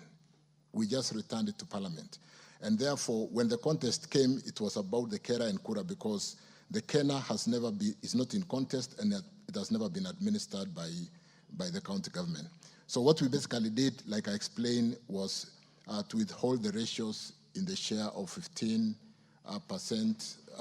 as a share of 47, which is 15 and 32%. And Speaker, honorable members, I want to provide leadership and ensure that we do seek that mediation at the highest level and unlock this challenge. I think that's more important. With respect to the question raised by when are we seeing the full amount of the disbursement, I did indicate that the amount that we are withholding, or that we still have, not withholding rather, for the 10% and the 20%, we'll release all of it next week, to the extent that it is not within that conservatory order, interim conservatory order issued by the courts. We'll release the amount of 3.5 billion next week, and that will be available to address those roads. With respect to Justice Kamei, what was the question from Justice Kamei? Let me deal first with the low volume roads. Honorable members, what we will shortly see with the low volume roads, even the orphan roads, is securitization availing some level of resources for us to repair and reseal the low volume roads across the country. In effect, some of those low volume roads that Mheshimiwa Kemei from, is it Sigawet, raised, is that they are orphan roads. They have not been allocated resources for maintenance. With securitization, like I said, when we really engage and talk to this securitization and what we are able to do with that money, we should be able to maintain, and we are already doing even with the securitization funds, because some of the contractors, immediately they finished the low volume seal roads, they were not able to undertake the maintenance which was within the contract, because there was so much pending bills that they abandoned work. So even the last bit of the 1 year maintenance was not taken up. And therefore, if you go to roads like today, Tarajasita, Chebole, it is being maintained and resealed because we have unlocked and paid for the pending bill. And therefore, they are able to go and do what was not accomplished under the contract. So we'll be able to see quite a number of this happening across the whole country. I just use one example. With respect to Rwaida, Mtakawanda, Kisingitini, I'll push to make sure the contractor goes to site next week, if he has not already gone to site. Because I think the tenders were done. This is probably the first tarmac road in Lamu East. And Mheshimiwa Rwaida, let me take up that for next week. Honorable Kosing, the contractors, we've just been paying them in the last 1-2 weeks, except that I accompanied His Excellency to China. And unfortunately, it has also been raining. It is on top of my agenda. This is what I probably do every day to make sure that the contractors go back to work. I did say we signed, every contractor who has been paid 40% signed a settlement agreement, which is an agreement to confirm that they'll go back to work on payment of 40% while awaiting the 60% that should be paid within 120 days. And the success of our fundraising the 60% and being paid the balance will be how they perform on the 40%. The settlement agreement also did push the contractors to discount 35% of interest which they had levied on the interest. And therefore, Mheshimiwa Kosing, this Parliament, Honorable Speaker, I wish to confirm that contractors on any road which had been abandoned due to unpaid or pending bills, we're getting them to go back to work. And if they have not gone back to work, it's just because it's raining, it's because they're servicing equipment. You know, this really massive earth-moving equipment, Honorable Speaker, some of them have been lying idle for the last 2-3 years. And so a number of them are being serviced, it is raining, but all of them indiscriminately will go back to work on payment of that 40%, which has happened. And I want to confirm to the House that is going to happen, if it has not happened already. Not in a matter of months, in a matter of days. I thank you, Honorable Speaker. I want us to end here with this CS. Mwashako, what is it? Thank you, Honorable Speaker. I think it's important for the CS to clarify. He has made statements in this House. There are people who are watching online that all contractors have gone back to the road. He is aware. But he's just explained, Mwashako. No. Let me say he's aware that the contractor has refused to go back to the road because of the rates. The agreement rates were done in 2021. The contractor has been paid 40%. He said he will not, that is stakeholder cooperation in a road, Mtomogodi, Mbale, Wundanyi, Bura Road. The CS is aware. We were with him in Taveta when the President visited. The contractor has categorically said he's not going back to the road until the rates are reviewed. And therefore, the CS needs to clarify. So my people are aware that the contractor is not there because of certain issues, rather than just agreeing that all contractors are going back to the road. And we've expected the contractor to go back to the road for the last 2 months. Even the President pronounced himself that the contractor was to go there on a Monday 2 months ago. And it is now 2 months later. So, CS. Let me confirm, Honorable Chair, to the House that on this particular road in Mwatate, the contractor, Stekol, has confirmed is going back to work. I do know that the rates that were obtaining for this particular Mtomwagodi road were basically way below, particularly on the hilly areas, and we have resolved that challenge. So the same contractor, Stekol, will go back to work. If he has already not gone to work, I would like to encourage Mheshimiwa to see me after this. Mtomwagodi road is not a challenge as we speak today. There'll be such other cases where, because work has been pending for a long time, and because of the escalation of cost, a number of contractors could be seeking to have their rates reviewed. But we have not opened that window. But for this particular one, there was a challenge, and Mheshimiwa, this road, we don't have a challenge. We have resolved that concern with the contractor, and the contractor, if he has not gone back to work already, should be back to work next week. And I want to confirm Tomwagodi. I have been in constant touch with this contractor. Thank you, Honorable Speaker. Thank you, Honorable Minister. You are released to go back.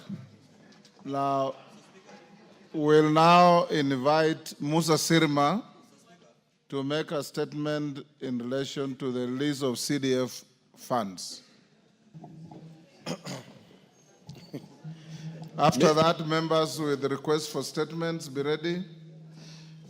Mr. Speaker, following your intervention and giving me instructions to get firm confirmation of release of funds from Treasury this afternoon, Mr. Speaker, I visited the Treasury where I had a meeting with the PS, the Director General, Mr. Ndungu, and also Mr.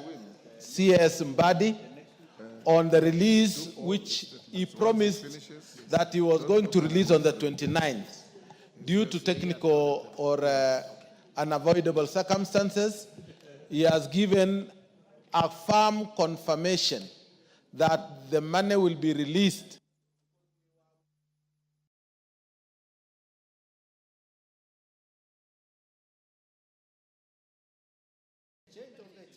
Yes. That he is going to release the money on Friday. Tomorrow is on holiday. But because we had that meeting on three of us, that is the CS, the PS, and the Director General. And they gave a firm confirmation that the money will be released on Friday, and therefore expect your money on Monday or Tuesday in your accounts. I have also, that is the 7 billion, Mr. Speaker. No, the one he released is already in the accounts. They were released by yesterday. Everybody was having his money in their account, his or her money in their account. No, yeah, the money which went to the constituencies, Mr. Speaker. Yes. No, I have corrected. It is the NGCDF accounts in the various constituencies.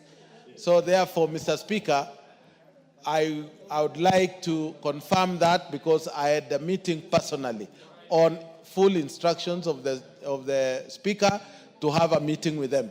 And I have done so. I have complied, Mr. Speaker. Thank you so much.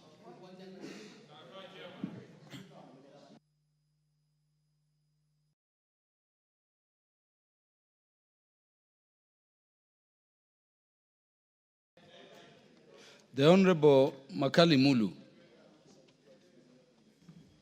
Yeah, thank you so much, Honorable Speaker. Honorable Speaker, I want to appreciate the chairman for that information. But even as he gives us that information, Honorable Speaker, you know when you talk about technical issues, it leaves us very confused. Because to me, I don't think there's something called technical itch. The CS was here, he gave a commitment. Now he was giving you a commitment in Treasury, not in the House. And you want us to believe him. I think, Honorable Speaker, I said it the other time. Honorable Speaker, we should resist this idea of CSs coming to this House, they give commitments, and they don't honor them. It degrades the status of this House. Thank you, Honorable Speaker.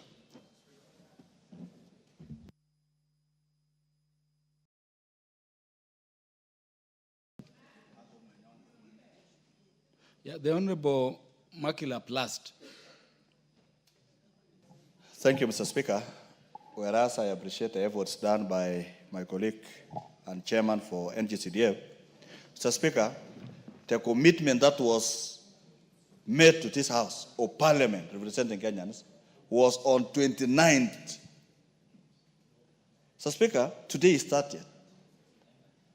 Is this technical hitch a plan to ensure that the technical hitch sends members home for the recess so that we don't talk about it until we come back from recess? Mr. Speaker, Parliament is an house of record. We want cabinet secretaries, when they say 29th, they mean 29th. Mr. Speaker, What corrective measure are you going to do if by the time we are in recess and we come back here and money has not been sent to our constituencies? Mr. Speaker, that will be a serious gross misconduct of a cabinet secretary in the House for pledging on 29 and now creating some other stories, which is not backed by evidence. Our chairman here does not have evidence. He has just made a blanket statement that he's visited the National Treasury, but without any written commitment. Mr. Speaker, we need to protect the House of Parliament for the people of Kenya.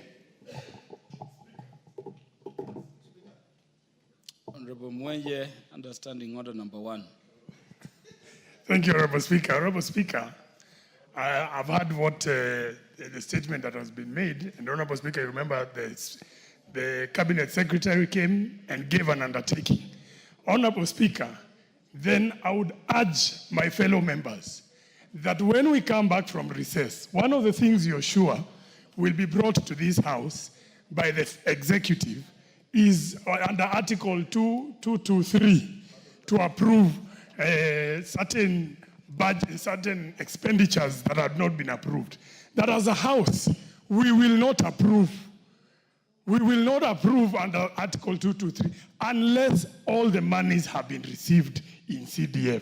That is what we can do, and I believe this House, it is time we exercise our powers. There is no point in passing a budget if it's not going to be implemented. If the executive are simply going to go and change things and then bring them here for the House to approve later on. So, Honorable Speaker, I beg that the integrity of this House do not be demeaned by the actions of the executive. Thank you. Thank you, Honorable Speaker. Honorable Chair, the concerns raised by members is valid and very serious. I think it is not the first time the Cabinet Secretary in charge of National Treasury is making a promise to release funds towards CDF, and the promises are not being met. And this House never operates in vain. Can you have your last word and your utmost commitment? And I'm telling you this as I do so, reminding you of the powers of this House, even over that Cabinet Secretary. So have your last word. Mr. Speaker, I do understand this is a House of records and a House of whatever you say, you must have a reason for it. Mr. Speaker, I do expect anybody in authority to be a truthful person by giving me statements which he knows I will go and release to the House, committing myself.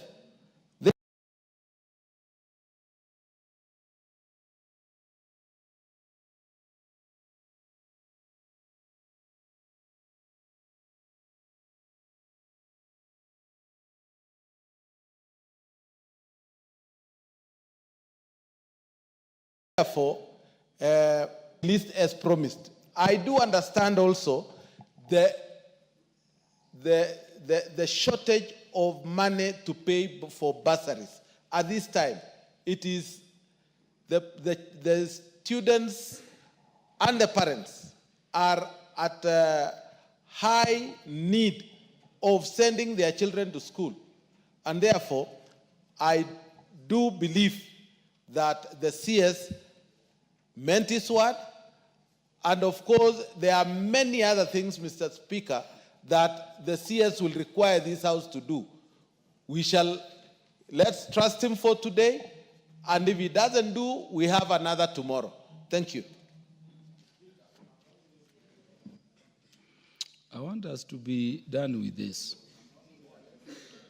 Yeah, because we are raising this with the chair of CDF. He is one of us. We have power over him. And I hope you understand what I'm saying, Honorable Musa Sirma. We have power over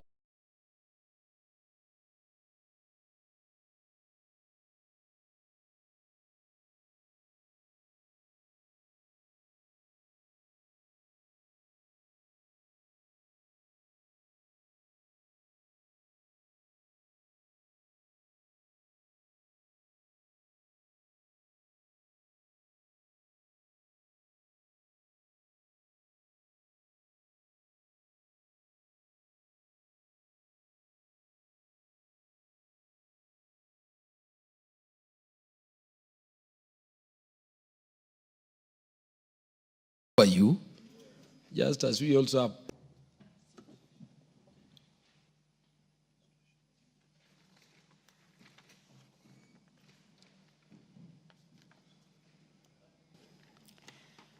Okay, thank you, Honorable Speaker, for giving me this opportunity. I want to request for statement regarding status of investigations into the murder of Mr. Joshua Mutai, a village elder in Sigawit Ward, Kericho County. Honorable Speaker, pursuant to the provisions of Standing Order 44.2 Part C, I wish to request for a statement from the chairperson of the Departmental Committee on Administration and Internal Security regarding the status of investigations into the murder of Mr. Joshua Mutai, a village elder in Sigawet Ward, Kericho County.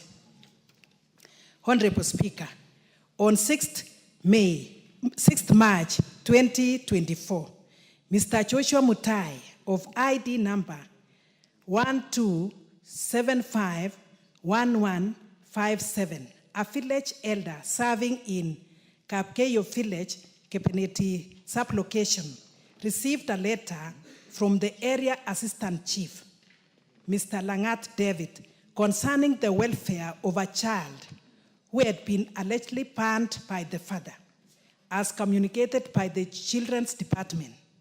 Mr. Mutai is reported to have delivered this letter to the said father, who responded with serious threats to the life of the village elder. Tragically, on 25th April 2025, Mr. Mutai was found lying along a footpath in the area, gruesomely murdered, having suffered deep and fatal cuts to the head. The recipient of the letter, who is also the main suspect in the matter, has since gone into hiding and remains at large. The incident was reported at Sondu Police Station under OP number 6/21/04/2025 by wife of the deceased, MS Joyce Mutai.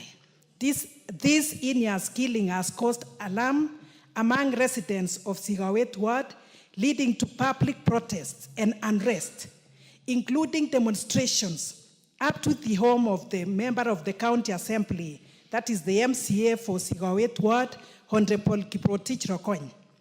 Mr. Mutai, who had served diligently as a village elder for 5 years, was also a father of 4 children and was widely respected for his dedication to the community. His death has left his family devastated, as he was the sole breadwinner. The incident has also caused village elders in Kericho County to live in fear, uncertain about their own safety, as they continue to discharge their responsibilities.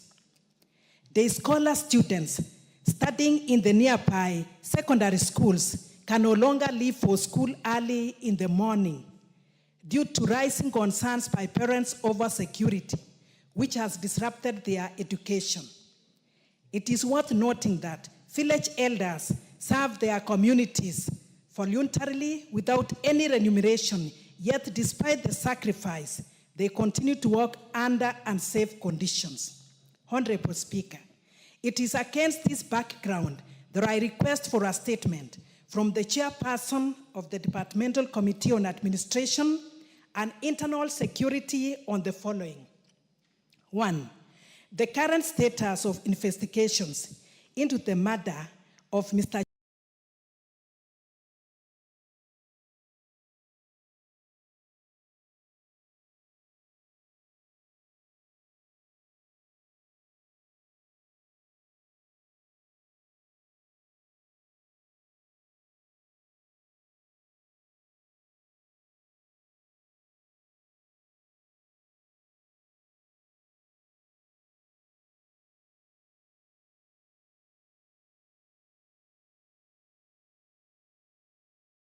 Joshua Mutai, including effort executing their duties. 3, initiatives that the ministry has developed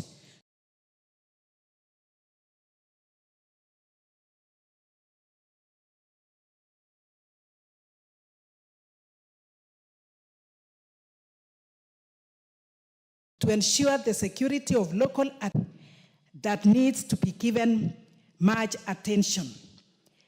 The deceased was laid to rest yesterday with a lot of pain from the villagers and especially even from the administrators. Honorable Speaker, this is a very marginalized area of Sigawet ward.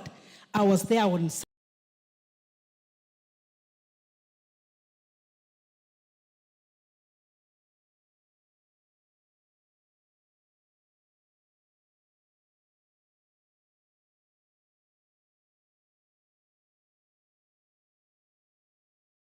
Monday, and it was not easy, Honorable Speaker. There is no money, Marumbasi.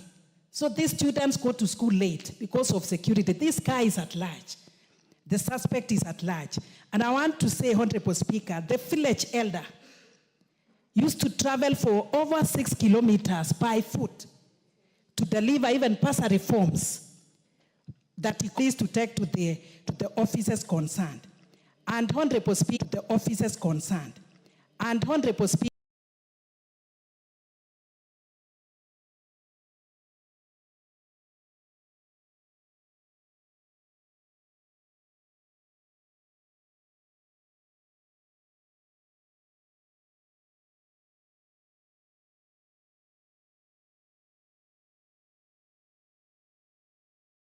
even the family, I pray, Honorable Speaker, that this be given serious attention that it deserves. Thank you, Honorable Speaker.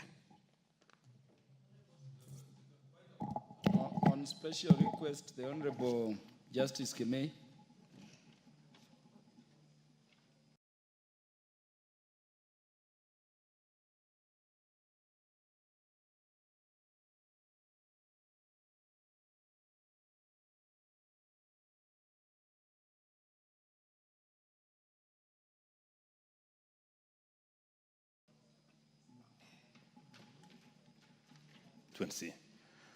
Joshua Mutai, Mr. Speaker, died in the hands of a person who is on the run. There is fear now in the constituency, and in particular in Sigawet ward, where everybody fears for his or her life because this man is on the run. We've been taking up the matter, Mr. Speaker, with the administration in the sub-county, and as today in the morning, when I talked to the DCC, Mr. Kisalu, the man is still at large. So, Mr. Speaker, we want to condemn this act and request the office of the Speaker to issue a statement that will calm the people of my constituency, and particularly Sigawet ward, knowing very well that there is a man on the loose, a man suspected to have killed somebody who is, at the end of the day, not being paid even a salary. Mr. Speaker, lastly, the village elders, the village managers that we have, and the pastors are the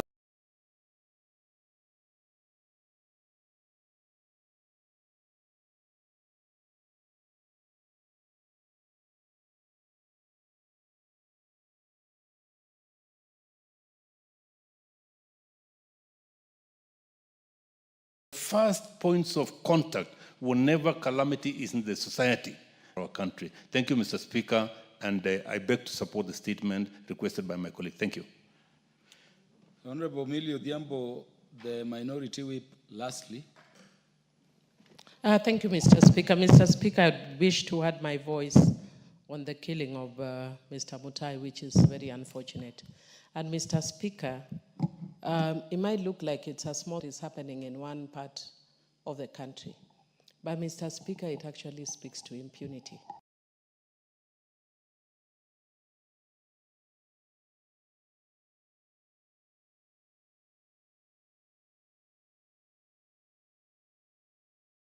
Only yesterday, members of parliament were speaking here about officers who are killed in the line of duty.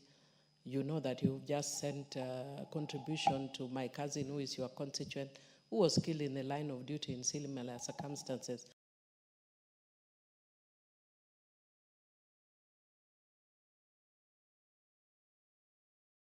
Who is being buried tomorrow as well. And Mr. Speaker, if enough to say that this person is at large, What at large? Has he gone to Mars or Venus? Is he on Earth?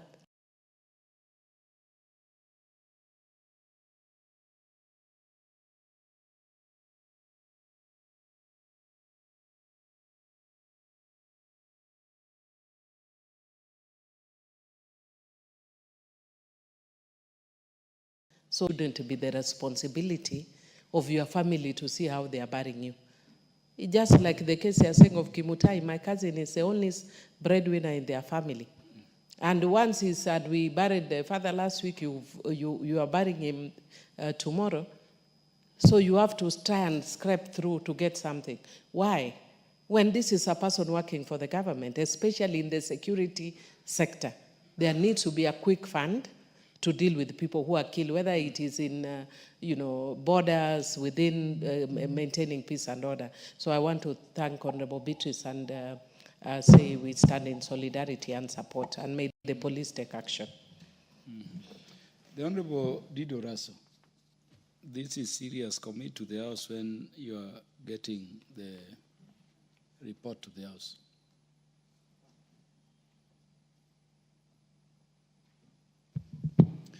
Thank you very much, Honorable Speaker. Honorable Speaker, this is a case of a clear murder of an elder.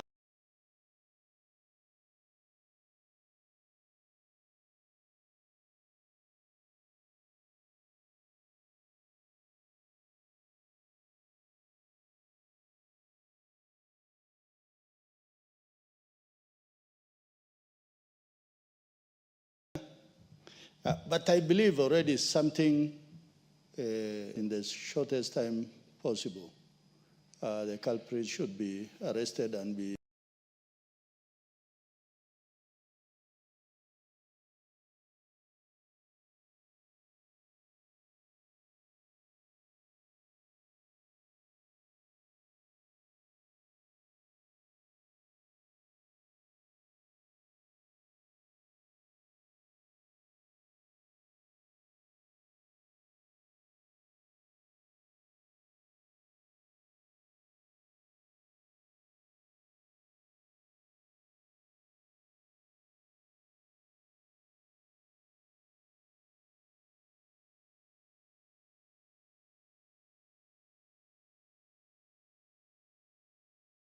brought before court. Thank you, Honorable. From after we come from... We can even make arrangements to visit Kericho and cool the temperatures of the people, Kericho, and cool the temperatures of the people to be seen to be doing something as members of parliament. They can do something, Honorable Speaker. So we cannot wait up to next, maybe when we resume. They can do something. Thank you, Honorable Speaker. The Vice Chair of the Committee on Administration and Internal Security agrees with you and has indicated that 2 weeks after recess does not mean they'll wait up to. Recess does not mean they'll wait up to. It is within, and knowing that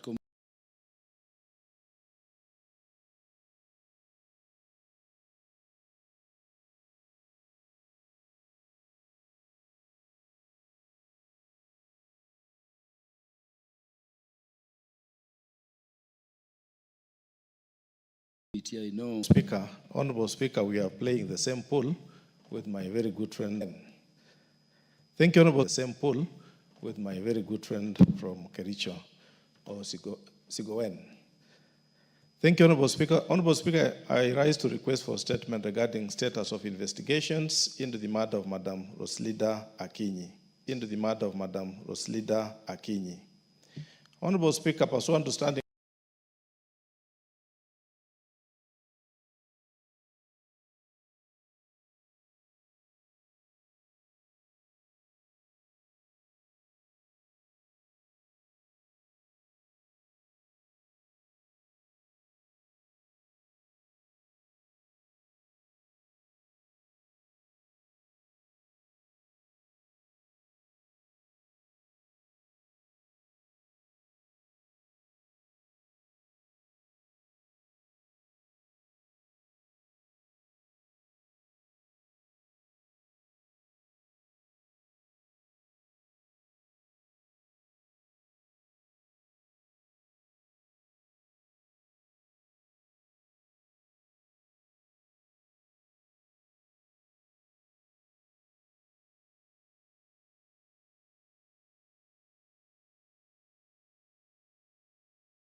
The husband of the deceased, Mr. Paul, was also a victim of an armed robbery at Harambe Market, Matungu Sub-County.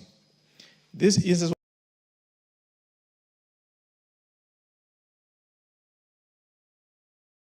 debt, there has been no substantive progress